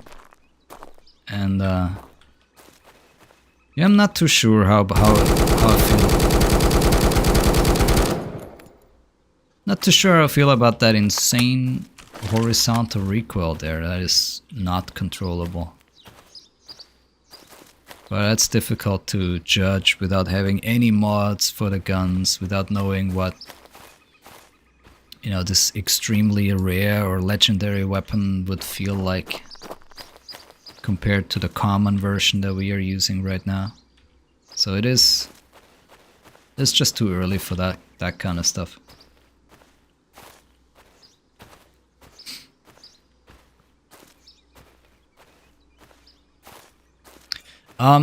If you still can't equip your weapons, I heard that there is a bug that sometimes happens. If what I showed you didn't work, then I think you just have to restart your game, and then that should work. I've seen a discussion on Twitter where the dev has posted that as a workaround, restarting the game.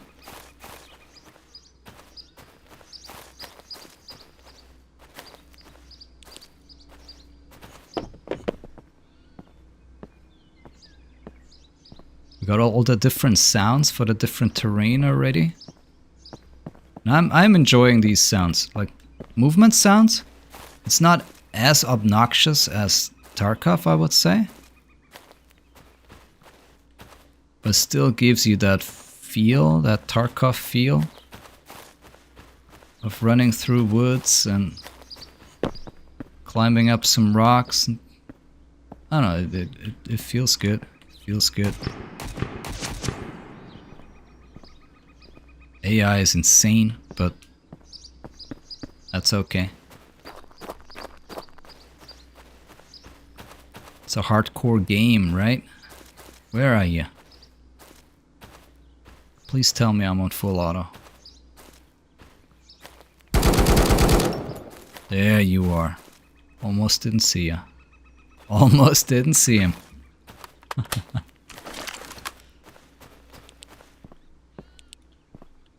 Oh, we are actually dipping a little bit below 90 frames now.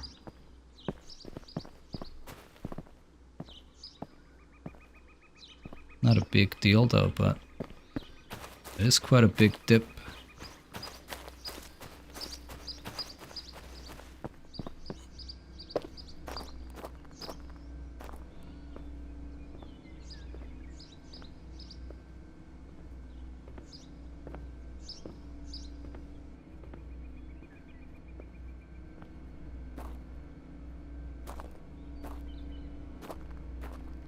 cool that we can play around. Oh, we didn't play around with the weather yet. Oh, we played around with the daytime, but not the weather. Let's get rid of this one guy that's right here. And we can't see him. Yo, good sir, where are you? Oh, are you behind the tree? Yeah, they're still shooting you behind walls and behind trees and all of that. They got wall hacks. But I'm sure that'll be improved upon. Weather. Now it's Tarkov, huh?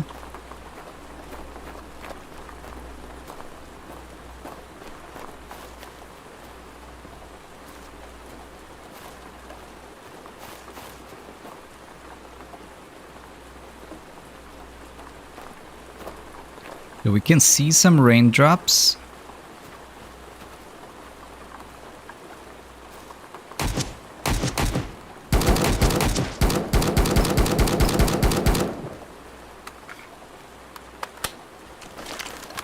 But not really on objects though, right? We can see the raindrops impacting on this rock, but the rock isn't actually wet. And our gun is not wet either.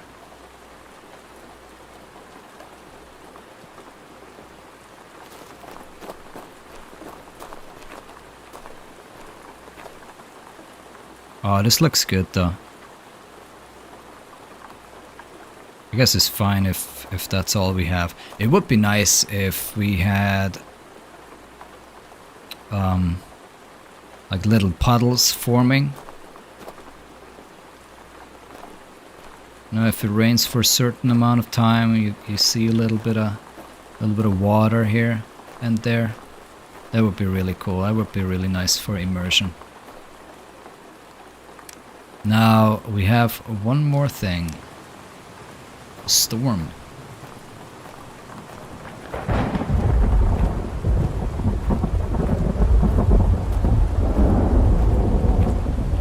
Crap.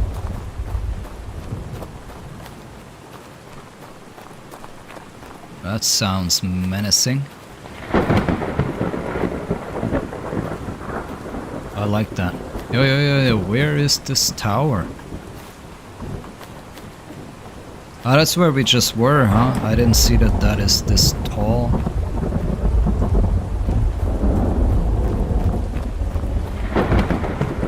How does this look during daytime?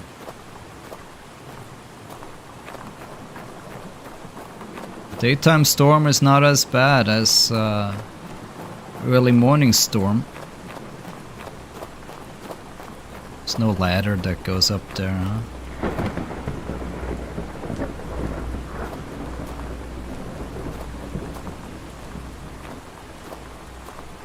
Evening. Nice little storm in the evening.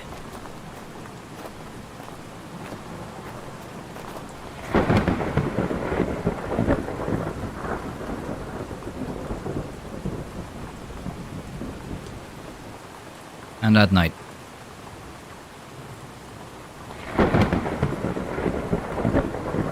I want to see some lightning strikes. Come on.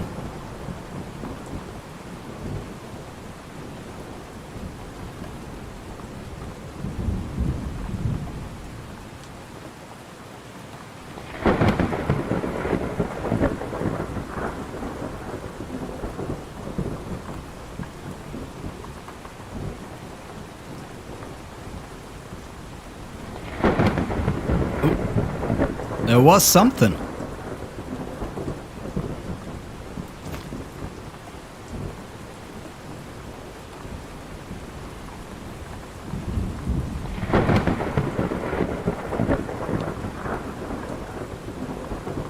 It has a little bit of a flash, but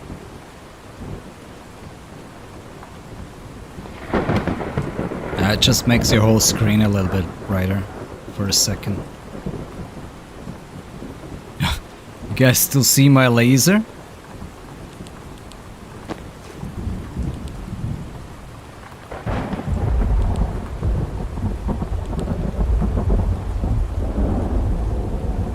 Look at this though. Hold on.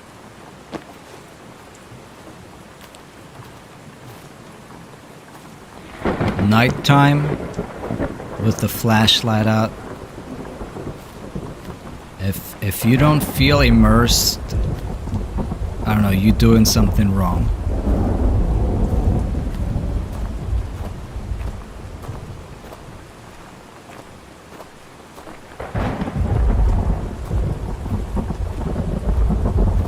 I am most certainly immersed right here.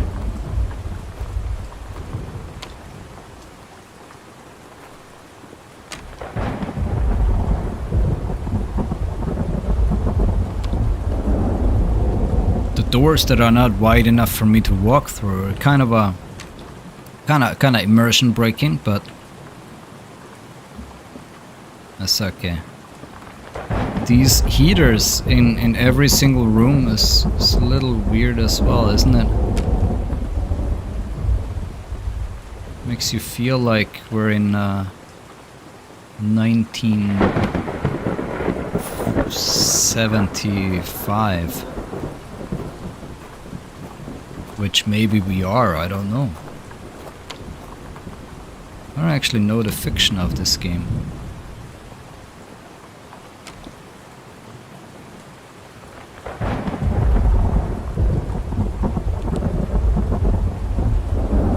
I haven't seen that before.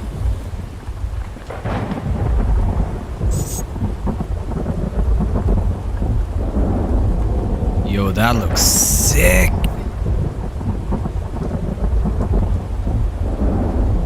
How's that look so good?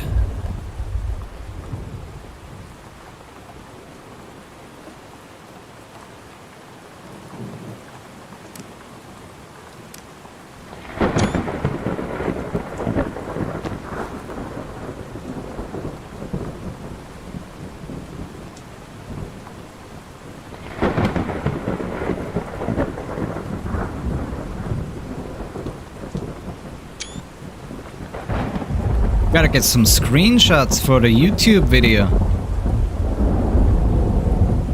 Gotta make a YouTube video out of this, right?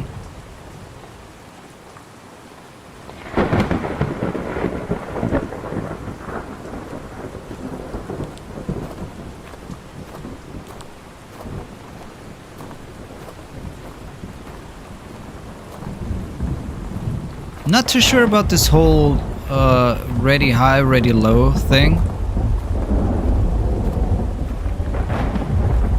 It does not seem to have much of a purpose.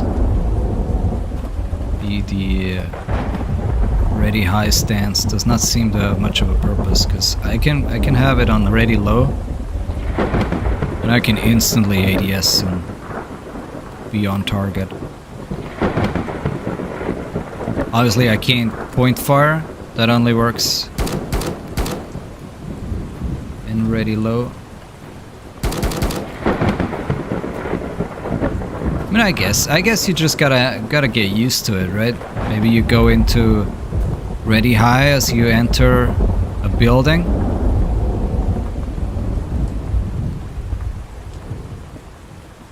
I think it's actually pretty cool now that I think about it.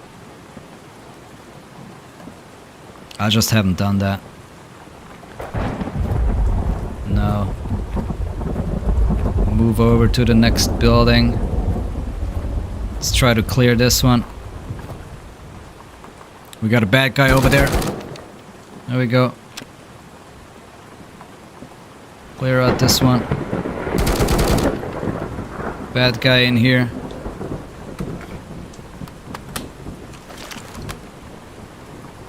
And suddenly, ambush from over there. Solid. Solid, I would say.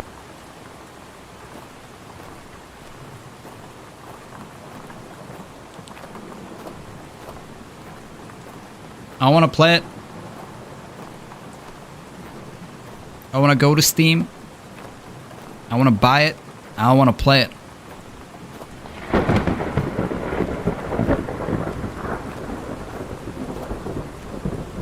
I don't want to wait 2 years, man. I can't wait 2 years. I can't wait 2 years.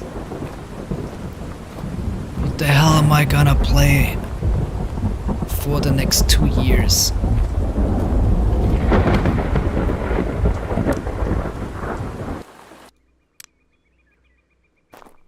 Okay. Let's go easy on my ears here, okay? Yo, what the hell am I scooping? We need more games like this. Survival apocalypse, but good, you know, good games.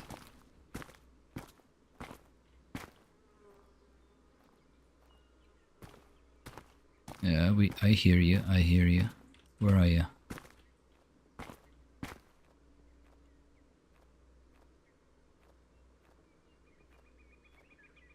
He's in the trees. He's over there somewhere.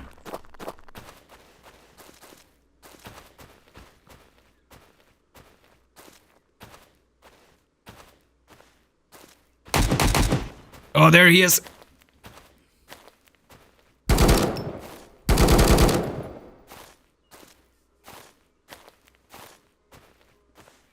Oh, I want it. Fuck.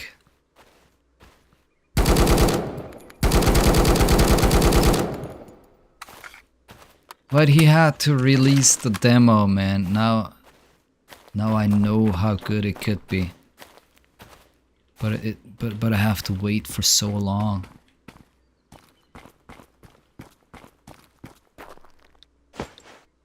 Shit.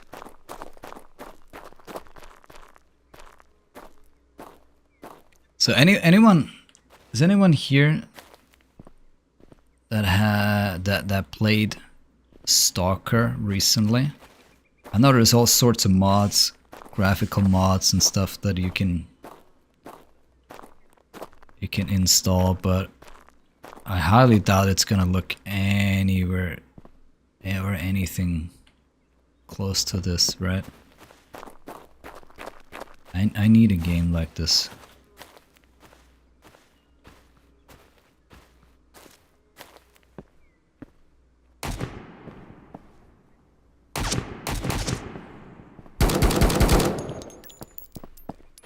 Oh, yo, he ran. Did you see that? He ran over there.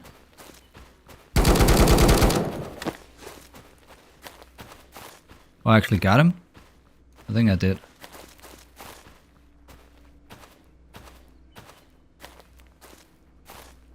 Oh, but if I did, there is definitely another one.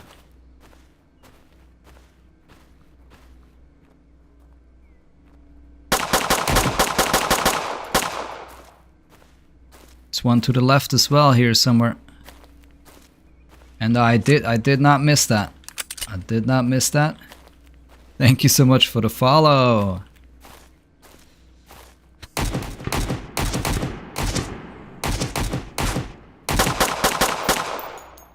Hold on. There. For just a second. I gotta read this name. Tim Klimbim. I would say. Tim Klimbin?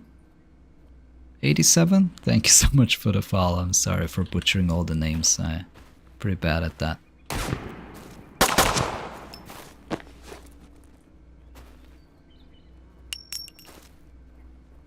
Oh, and that's another one. Yo, MB700K. There's a name I can't butcher. Thank you so much for the follow. I appreciate it. Much appreciated.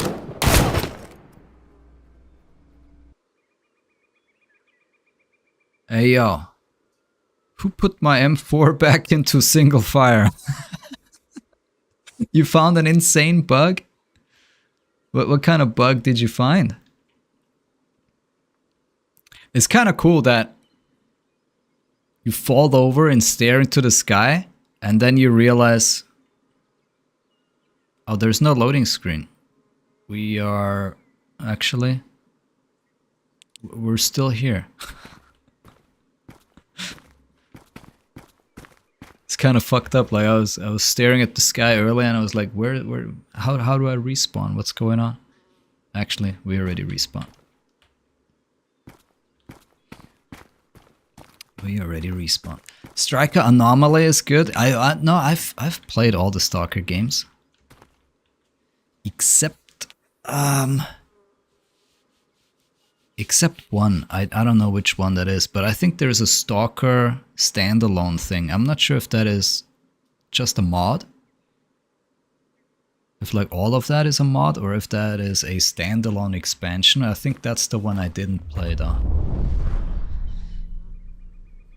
But you know, I like my pretty graphics, and going back to playing this game that came out in 2002 or whatever it was, even with graphical mods, I don't know if I can do it. And you know, I already played that game as well, so I don't know if it's gonna be that interesting. Shotgun someone. I hear someone. Where are they?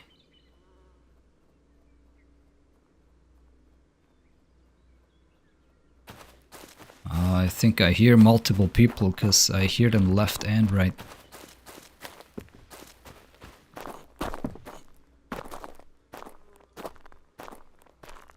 Maybe I'll try to figure out how Stalker Anomaly works though.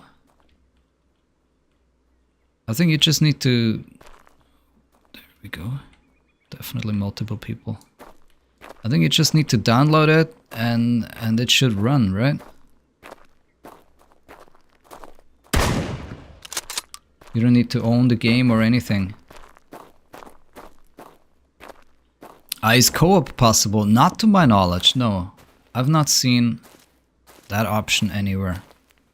I'm not sure if it even launches with co-op.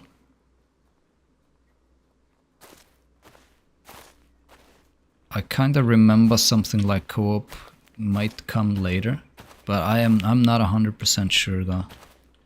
I was gonna maybe rewatch... Jesus Christ. I was gonna rewatch the latest dev log later. Ouch. Ouch. Ouch. Yeah, there was a guy right next to me as well. Got sandwiched there. But look at that. We're not dead yet. Snipe some more people.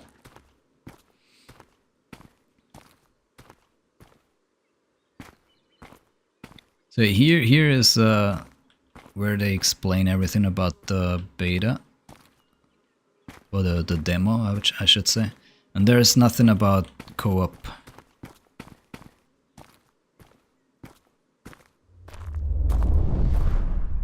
But if it will have co-op later, I'm not 100% sure. Maybe they mentioned that in the devlog.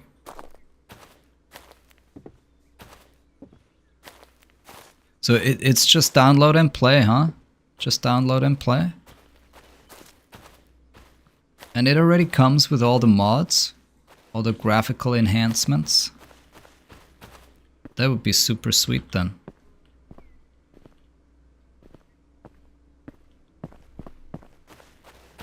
I've seen people play it. Clean has played it, Cotton's played it, Deadly Slab has played it.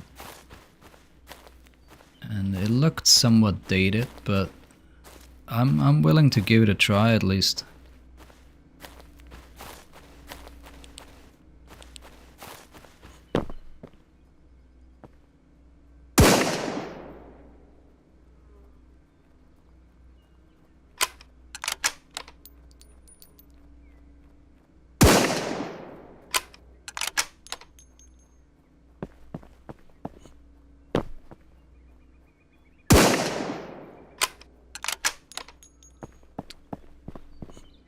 What's going on? The leg shot got him. The leg shot done got him. That was actually pretty funny the way he fell over the rock. Did his body actually land behind the rock? It did. Pretty funny.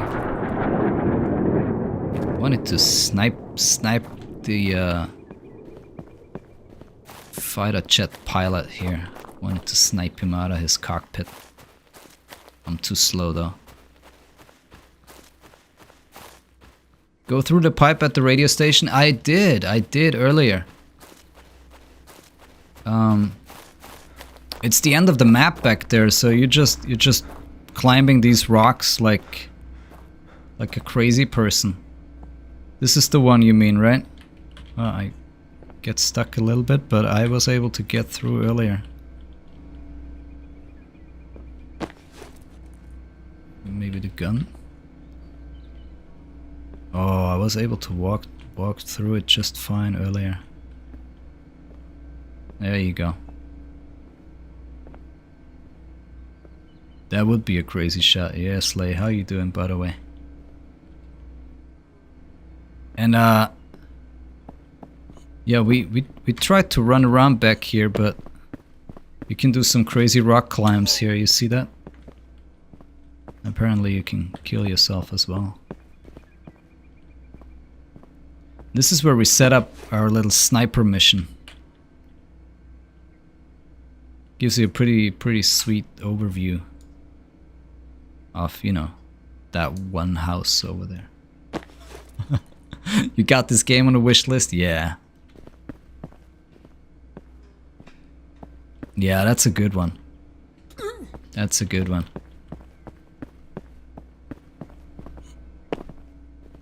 That will most definitely be towards the top of my wish list for a long time. Unfortunately for a long time, because it's gonna take a long time until it comes out. That is the only issue that I have with this game. Like I said earlier, I just want to go click the add to cart button and start playing right now.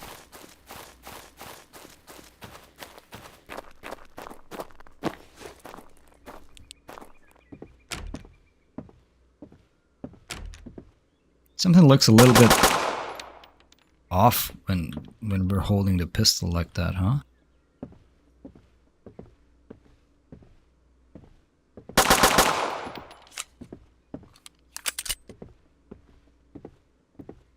I don't know, it might just be an FOV thing though.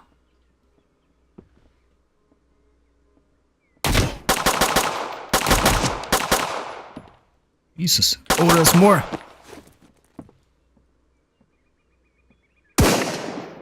Oh my god, he tanked it. He just tanked that shot. It's a 308 bolt action. Oh my goodness. I shot him right in his killer armor. In public demo AI armor.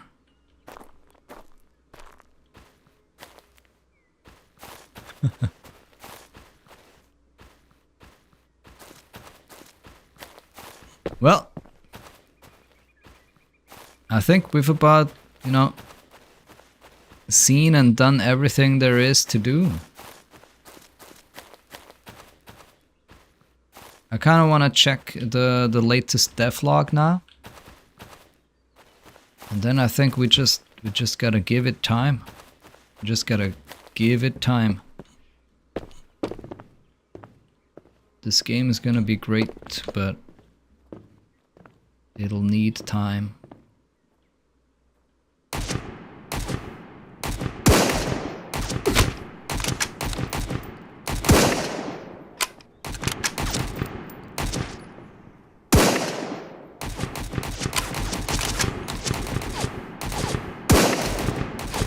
Missed that one. Missed that one, I think. Definitely missed that one.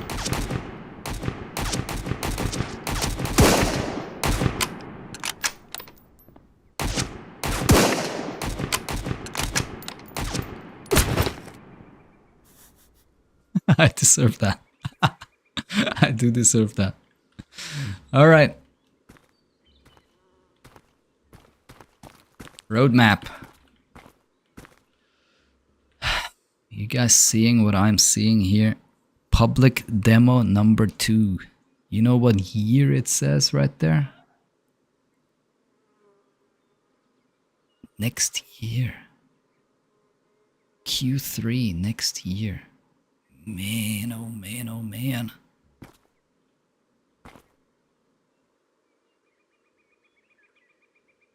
Shit. Shit. That's a long time. That is such a long time, guys. Such a long time. Ah, oh well. Ooh, you know what? We've not tried the dual render scopes.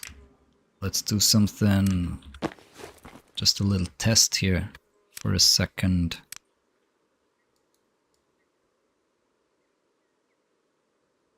So no frame drop. Yes, frame drop. Oh, that's difficult to say though. I'm having frame drops for no reason at the moment. So 103, 1-2, pretty stable. No frame drop, we're actually gaining frames. No initial frame drop. Okay, that is really cool. Then why would we turn this on?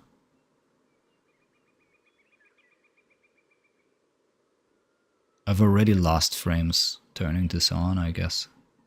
91, pretty stable. 93.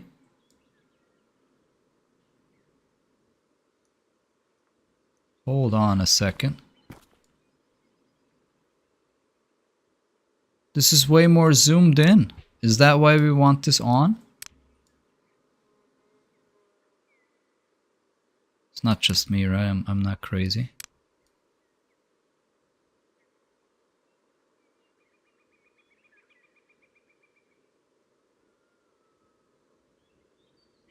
I am crazy.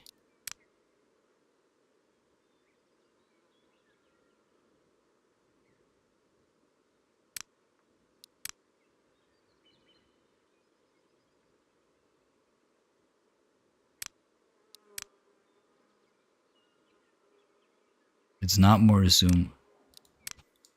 But this way we can't see what's around the target. Oh, this is kind of a mind fuck right there. It's kind of nice, you know, you shoot someone, you see someone else right next to the guy, you move on over, bang, bang, bang. But with this setup, with this setting on, you have no clue. You have to unscope to see, and then scope in again. I'm not a fan of this. But I guess if this is always on, then you'll get used to it.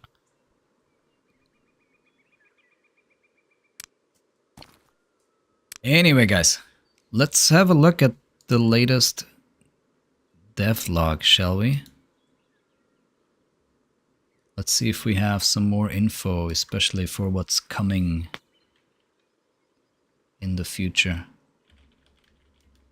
Let's head over YouTube, Road to Vostok.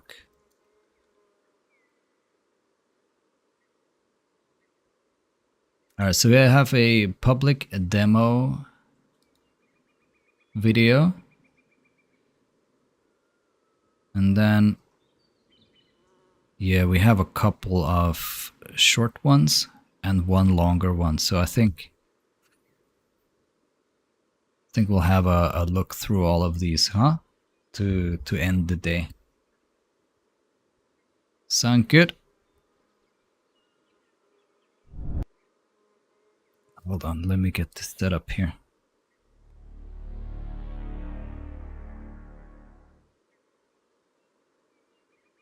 Highest quality. And let's go.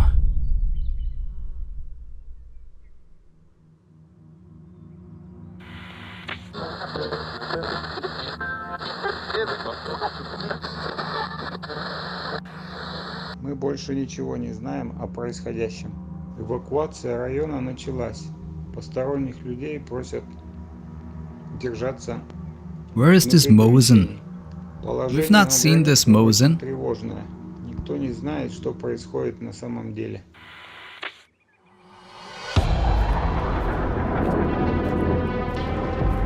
Yo, yo, yo. Are you kidding me? We've not seen the Mosin.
Pretty sweet. Welcome Pretty to sweet. Road to Vostok public demo. Oh, 1. we're not My done. name is We're Antti. not done. I'm the developer of Road to Vostok.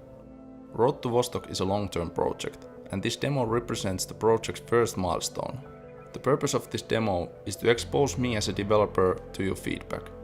It's easy to make videos and show off cool features, but actually testing them out in a public is completely different matter. I believe that the project is ready to move this stage now.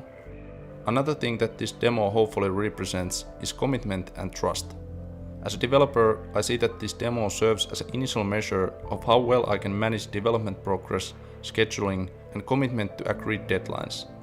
In terms of trust, I hope that this demo will increase the credibility of the project and potential in its future development. Oh, This absolutely. demo also taught me a lot of new perspectives about commercial production and ways to even improve production speed in the future. A good side is also that making this demo did not create any so-called production fatigue in myself as a developer. This only increased my motivation and passion towards the next milestone and the actual core content of the game. This demo does not yet represent the vision of the game. This is not an alpha, this is not a beta, this is just a small addition to the transparency of the project. Based on these points of view and in relation to the stage of the production, I feel that this demo has been successful for me personally, whatever the feedback on the demo may be. Then to the demo itself and its release. At first, I thought about explaining everything and why some systems are still unfinished or why some bugs exist, but I decided that I'm not going to do that. I don't want to start giving excuses for why something doesn't work or if there's missing features, because everything will be fixed and improved in time. So I think if something is broken, it's completely understandable at this point. I'm just going to quickly show where the demo is good to start with and what the main content of the demo is. When you go from the main menu to the demo, you end up in this sandbox map. In this sandbox, everything necessary is shown with the help of these signs. First, there is a small welcome sign and available controls. After this, you will find instructions for testing the container system and placeholder items. Then there are some weapons and brief explanation of how the AI spawner works in this demo. And finally, there's the project roadmap and instructions on how to give feedback regarding the demo. When you feel that the basic movement, controls and demo settings are okay, you can take weapons with you and move to the demo version of the village, which is currently an example map for the visuals of the game. I believe that this is enough as a starting point and there is no need for any separate tutorials or anything like that. The demo will be released after this video, but first I would like to say a couple of things. First of all, I'm currently having a lot of fun and enjoying full-time development, which I've been hoping for since 2012. The next milestone will be public demo 2, but I will update this first demo at some point. Before that, and show improved mechanics, new features, and oh. production-ready village map with old assets. I think now the game has most of the core mechanics in terms of playability, and next I will take the game towards its vision where the progression and survival are the key elements. Production will continue as usual, so with we don't have to wait another year. Related news already next month. Finally, I have thought a little about what More kind news of developer next month, I want to be Nice. and what kind of path I want to create for this project. I have decided that this project's path will deviate a little from the normal commercial game production. I'm going to make some decisions which seem a little bit stupid in a commercial sense at this point, but I believe that these decisions will have positive effects in the long run, and this is fine for me because I'm not in a hurry, and in general I believe that gaming industry needs more of this attitude because not everything can be measured in money. So, related to this mindset, one decision that I made is to release most of this demo's visual assets for free to everyone. These assets are custom made by me for Road to Vostok, but now they will be licensed under Creative Commons Zero, meaning they are now public domain, so you can use them freely without any restrictions forever. Whether you're a game developer like me, that's interesting, hobbyist, or just curious about these assets, they will be available for download on itch.io at the same time the demo goes public. If you like my approach to game development and want to support me and this project, consider joining Road to Vostok Patreon. You get access to weekly exclusive content, updates and some other files. All the links to the demo, assets and Patreon can be found in the video description. I hope you have a great time testing the demo. Thank you for watching and see you in the next video.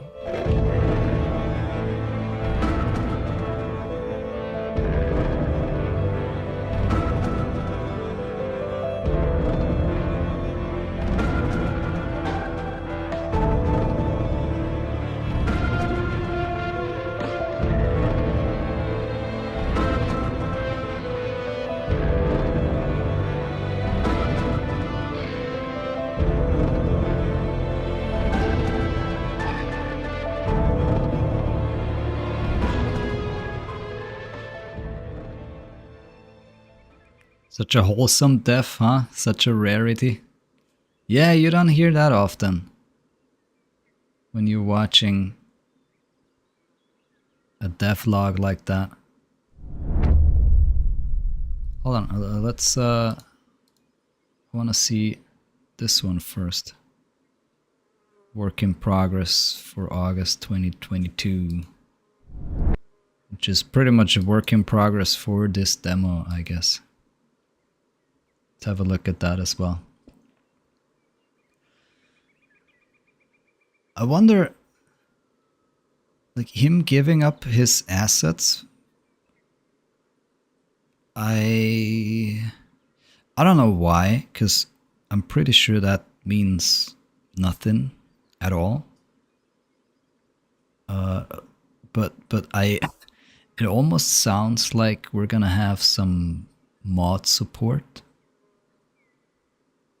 Right? I mean, I could be super way off on this one, but it almost sounds like he's releasing some of the content now for free so that, you know, people can play around with it, and maybe we're gonna get a level editor and some stuff like that, so we can create our own custom maps for when the game releases. I have no clue. I don't even know if it's needed, to be honest, but that's the first thing I thought about when he said he's giving the assets away for free, you know, under a Creative Commons license. Anyway, we have another short video here. Let's watch that as well.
Hey, he didn't get stuck in the pipes, man.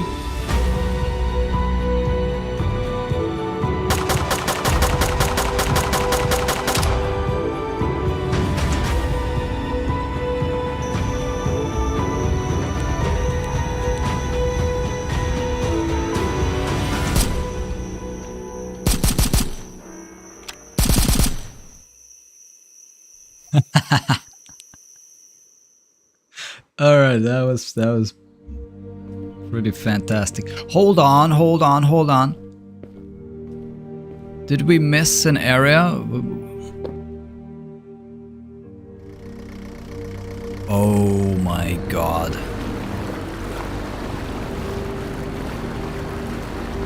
Don't tell we missed a boat extraction. No, we didn't. But god damn, does this look good.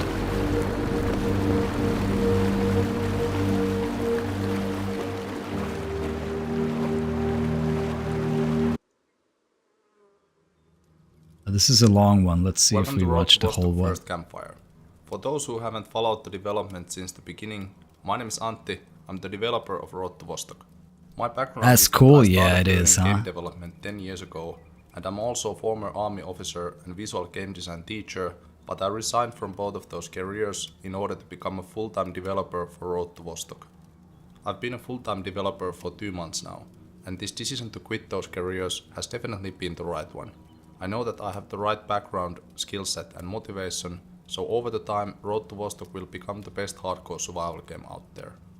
If you want to know more about my background and the goals for this project, I highly recommend watching the first introduction devlog episode on this channel. But now let's focus on this video. This campfire is a series where I go through important topics and answer your questions about the game. The purpose of these videos is to increase transparency and handle feedback related to the game in the future. This time there will be 3 main topics. These are content plan, developer Q&A and the future of the project.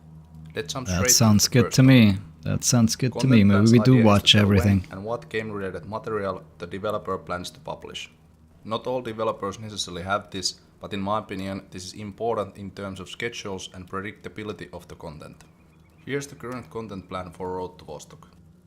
The first and most significant format that I'm going to focus on and commit to is those work in progress videos.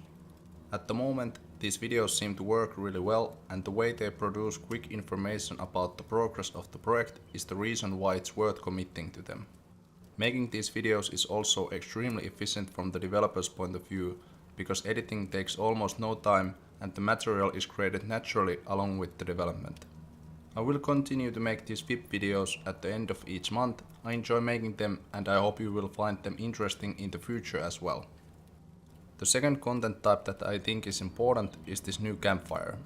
This is designed to be a dialogue of some kind where it's possible to go through questions and feedback from you. The first couple of campfires will be just in pre-recorded video format, but in the future these videos will be taken to a stream format where I can answer questions live.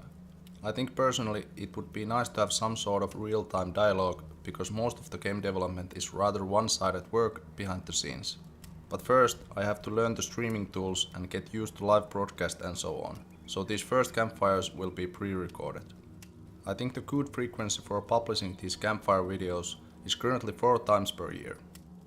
And then there's the third content category, other. This includes trailers, devlog-like feature deep dives, cinematic videos and special events. For this category there is no specific schedule when the content is being published. The reason is that I want to maximize the game development time as long as there is just one developer. Regarding those cinematic videos, as long as there is only one developer, so he's not necessarily gonna stay a one dev team. Of the game somehow in a visual form. Kinda sounds like he might be open to hiring some but I have people. already taken a couple of clips with my phone just for testing purposes. Here are those clips. Oh, we've seen this sign. And basically a shack like that. In a location like that.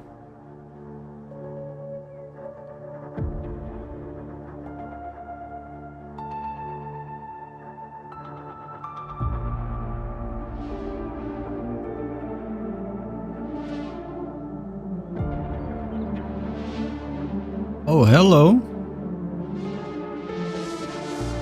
Finland, hello. Gun control.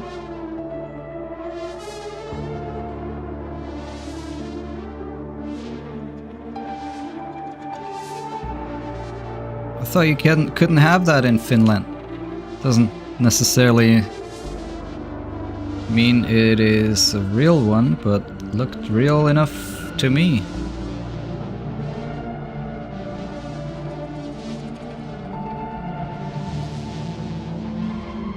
Let's not talk about it.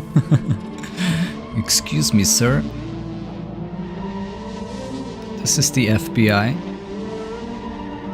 We received a tip. That was the content plan for Road to Vostok. I'm going to commit to it, and the next work in progress video will be then expected again at the end of this month. Next, let's move to the Q&A, where I picked your questions from Twitter and YouTube. I tried to choose different style of questions and those that have been asked multiple times. Twitter and YouTube. I also want to thank you for your interest in the game and in general for wanting to ask if we have some questions. We can ask there as well. Will the weapons degrade with use? The answer to this is yes. All the weapons in the game will have a condition percentage, and using weapons will reduce that condition slowly over time. The weapon condition will be reflected in the weapon's reliability and visually in the weapon's textures. Nice. That's what I wanted. I will also mention that the condition of the weapon can be hold raised on. by maintaining weapon's textures. Hold on a second. Did the textures change at all? Visually, it will be something like this.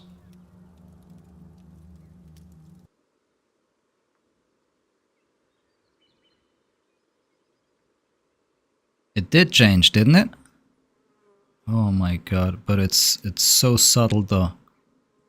Visually, it will be something like this. You can see it's very black everywhere here. Then it becomes this brownish color, right?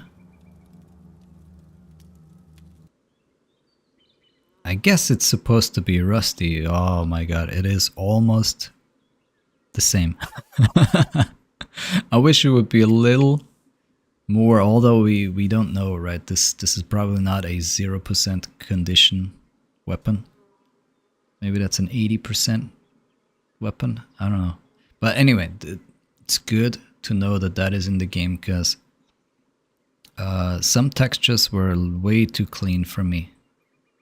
You know, it doesn't fit into this post-apocalyptic environment where everything's fucked up, right? But you have the shiniest little golden desert eagle in your hand. Daisy.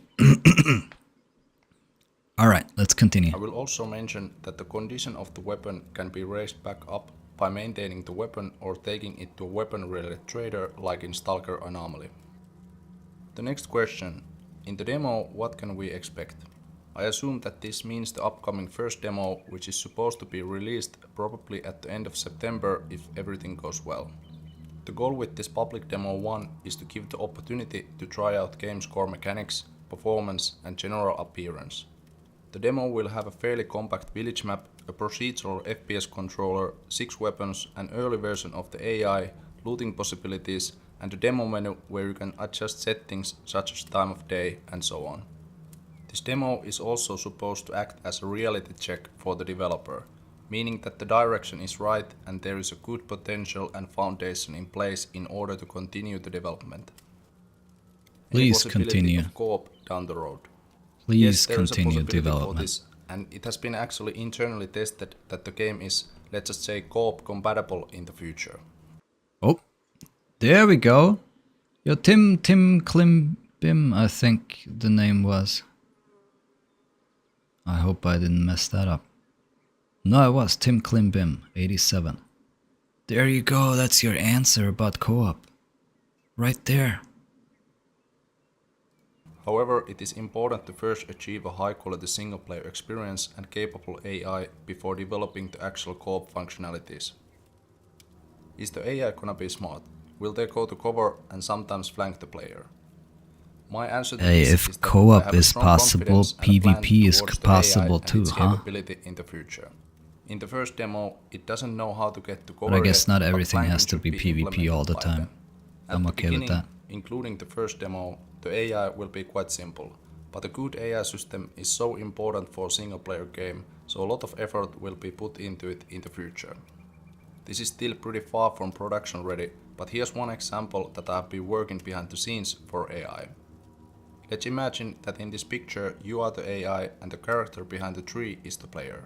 One common problem related to AI that I have tried to solve is player recognition. Typically in video games, player recognition is based on raycast functionality where the AI sends out the raycast and the recognition is based on whether the raycast hits the player or not. The common problem with this approach is that the recognition is very unrealistic sometimes, because the raycast recognizes hits from all objects. This is problematic because even if the player is clearly visible, the raycast can hit the mesh of the tree and the end result can be that the player is not recognized and the AI just walks past the player. Or the situation can be other way around, that the player is really well hidden but the raycast still finds the player and any kind of stealth-based immersion is broken. In the future, my approach in Road to Vostok will be based on a two-phase detection mechanism, which is based first on raycast that gives permission to move to the second phase. In this second phase, the AI takes low-res image of the game world and renders the player and the world in different colors. When this image is taken, the AI simply reads the percentage of color differences and the player's recognition only happens when a certain threshold value is exceeded. According to my initial tests, this will significantly improve the realism of the AI and there will be almost no effect on the game's performance. And the cool element here is that since the final recognition is done by color differences, this means that if the player wears, for example, camo patterned clothes, player will be harder to recognize from the terrain and nature elements. Oh my god! But what the hell?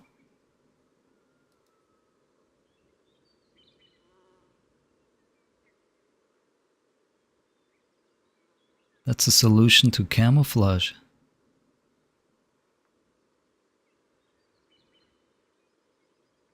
That is a pretty sick approach. I mean, I have no clue how games do it these days, but that right there, that sounds good. That sounds good to me. And nature elements. But yes, there will be a lot of advanced features planned for the AI in the future. What types of tools will help the player to locate himself in the Vostok? In Area 5, the player can use a compass, location-based paper maps, and there are also various signs that help the navigation. On the Vostok side, on the other hand, there are no paper maps available, the compass is not reliable, and some part of the environment is randomly generated every playthrough, so the goal is to make the navigation more difficult than to make it more easier. It's random as well, I didn't know that. Environment, or is there gonna be some paranormal activity too? In terms of fantasy elements, Road to Vostok has none of those. The game is designed to be a realistic hardcore survival game, but there are definitely still spooky environments, mysteries and dynamic events that make you feel unsafe, especially in the night. Will there be so no anomalies, huh? No anomalies. Like changing outfits or the color/camo outfits? Yes, there will be a full body clothing system like in DayZ. You will have item slots for head, face, torso, rig, backpack, legs, hands and feet. Related to clothing system and character preview, DayZ uses 3D character preview, Road to Vostok will use a 2D version of that. This means that clothing and equipment is based on 2D sprites and layers. If you are familiar with the game Neo Scavenger, the idea here is to do something similar with the character preview. But of course, the clothing items you place in the hand and torso slot will also have a 3D effect on the character's hand rig, so you can see them changing visually from the FPS camera. The goal is to have this system ready before the public demo too. That didn't make it in. I think we can confirm that now. At least not in the first build of the demo. That would be a really cool update though, if we get to experience some different clothing options. I noticed how he said it will only change the torso, like hands and torso. And I noticed that in the game, obviously we can't see anything of our character yet, but I was kind of thinking that we would get to see some feet, but he didn't mention that, so maybe we don't have feet.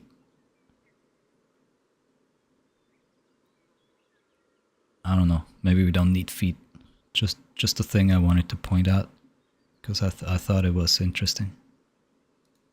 Will the weapons be modifiable with various interchangeable stocks, optics? Oh, absolutely, we've seen this already. Yes, but there will be small restrictions in the early phases of the project. It is important to find an approach that is again easily manageable for one developer and that allows new weapons to be added to the game quickly. At first, I think my approach to this will be based on so-called mod kits. The idea here is that weapons can be upgraded to a certain extent using a modkit item or buying an upgrade from the in-game weapon trader. Weapons of certain product family can be upgraded, and the upgrade changes the appearance of the weapon, one could say, in a more tactical direction, and adds more attachment slots to the weapon.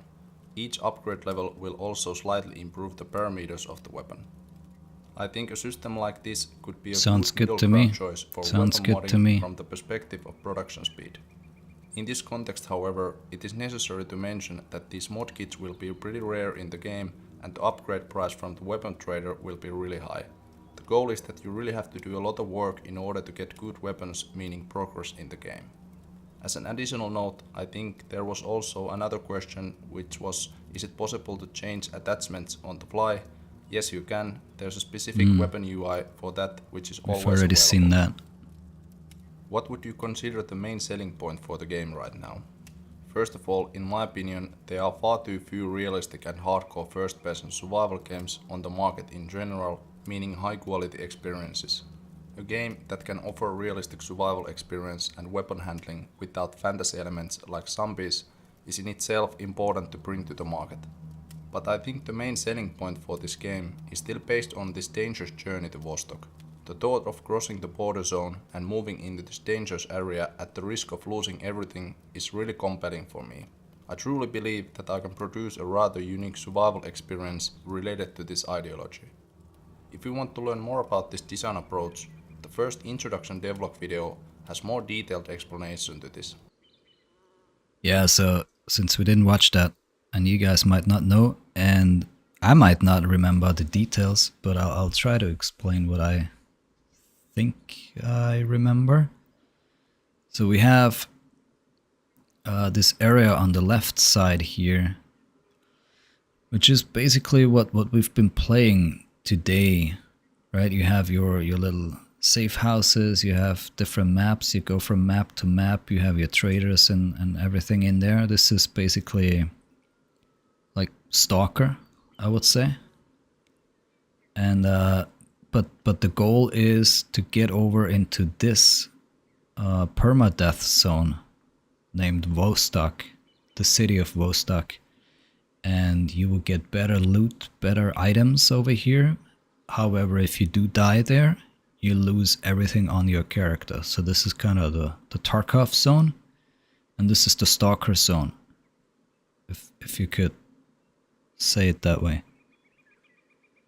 So I assume if you die here, you just respawn at the nearest safe house and you keep all your items. Maybe you lose, some item durability and whatnot, but you keep everything. But then when you cross over into Vostok and die, you lose everything. And I guess the goal here in Vostok is, there's probably going to be some sort of story for this as well, a story element. But I think it's like the Division Dark Zone. You get just better stuff here. So you run around, do some looting until you find some really cool items, and then you can go back over to the easier non-permadeath zone and you use those items over here. And this is gonna be an interesting idea, and I wonder how exactly it's gonna work. Is it like your stash in Tarkov or in like games like War Z? You have your stash, you grab a couple of items, you head over to Vostok, and then you bring back items and put them back into your stash, and you have the option of playing the regular PvE experience here, or to go back into the permadeath zone? Or do you just lose absolutely everything in here? Even things that you have in your so-called safe house stash, whatever. It's gonna be an interesting concept either way. Would love to see your workflow for creating props, especially since you're not going with the PBR route. My workflow is heavily based on references from the real world. I have a large collection of reference images that I have collected over several years in order to help the production of this game. I go to abandoned places, military museums, flea markets, and look for objects in sheds, warehouses, and in nature that are suitable for this game. This way of photographing objects from the real world and bringing them into game is really meaningful for me, and I believe that the end result will also look good over time. If you want an idea what kind of techniques and tools I use, let's take a look, for example, that radio shown in the last video.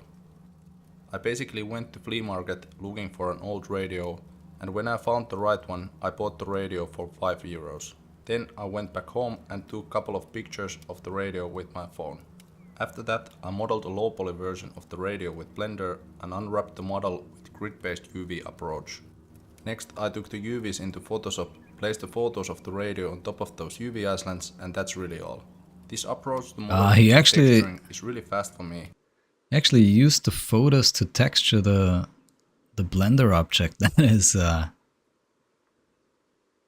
pretty cool, pretty genius, although the resolution might be way too high, huh?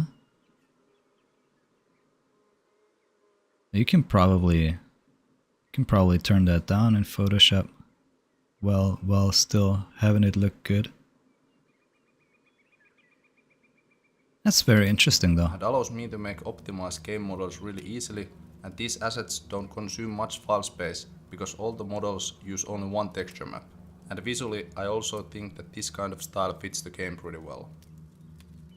There were still many more questions to be answered, but hopefully there were some interesting answers from me among the ones that I decided to choose in this video.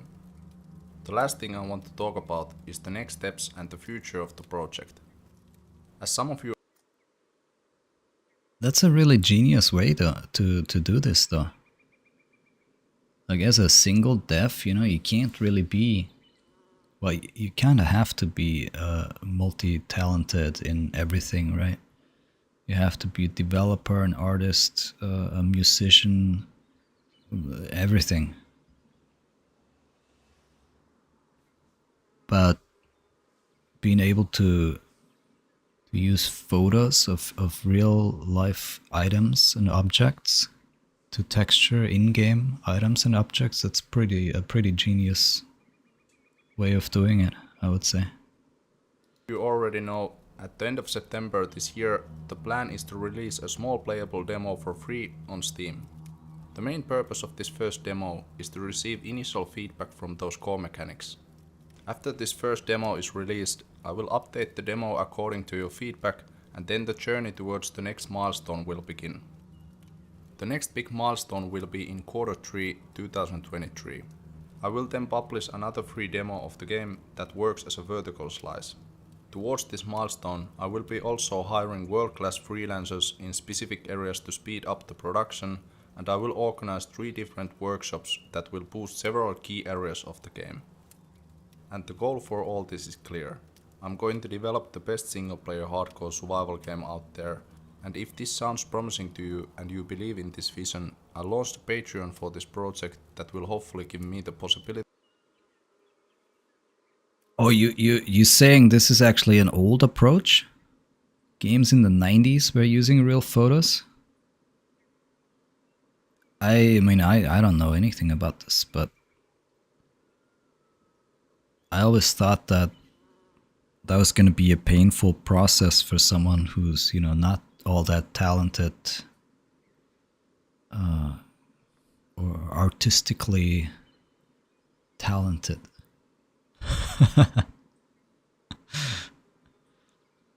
Yeah, like I said, the only worry I would have is that my, I don't know, 14 megapixel iPhone camera would put out photos that are way too good for simple textures. You know, if you have like 10 of those radios on screen, you don't want your FPS to tank and go down to 20 FPS just because the textures are so big of some stupid radio. Anyway, we couldn't really see anything special. Let's put it that way. Nothing positive or negative about this process, right? I didn't even know that those were real life photos. Frames and performance were all good. So hey, if that's how he does it and that works for him, then that is okay for me as well, I guess. Yeah, it looked weird back then, but with the technology nowadays, could turn into something good. I mean, it looked pretty good to me, so I'm not sure how he does it with other objects, you know, like where the house is, the walls, were those photos as well? Probably, but it seemed to work pretty fine. To continue working as a full-time developer, hire freelancers, and maintain 100% creative control to the project. If you want to check out that Road to Vostok Patreon, there are currently 3 different tiers to choose from, but if the price point of these tiers doesn't feel right to you, there is also the possibility of support with a custom pledge. I think that Patreon can be a significant factor related to production of this project. I would be more than grateful if you decide to support me and this game. Finally, there is this one question. What do you see after the launch of the game? Years of iteration and tweaks, a new project, hiring someone to expand the game. Here's a picture of my first game project 10 years ago.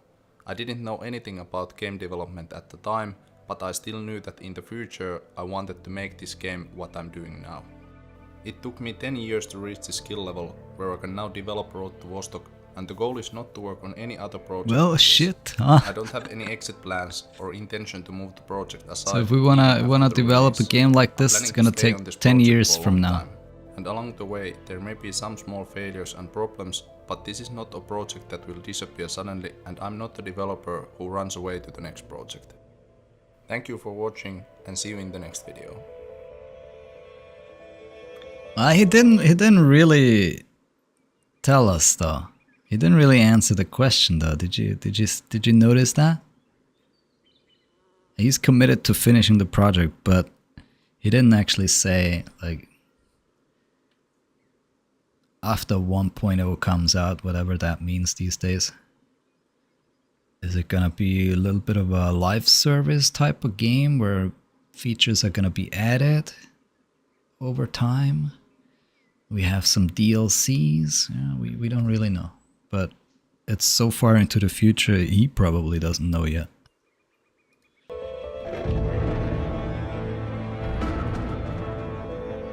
But yo guys, check out Road to Vostok on YouTube. Check out the Patreon if you like the game. I've had a good time checking out the demo. Go make sure to download the demo. You can wishlist right now. I'm not affiliated with this project at all. I love it. That's all I can say, guys. That's all I can say. So I will definitely stay up to date on its development, and hopefully, like we heard in one of the videos, hopefully we'll get a bit of an update to this demo, right? Maybe we get the clothing system that they talked about already. Maybe we get to see that boat already. That's some cool stuff, man. There's some cool stuff.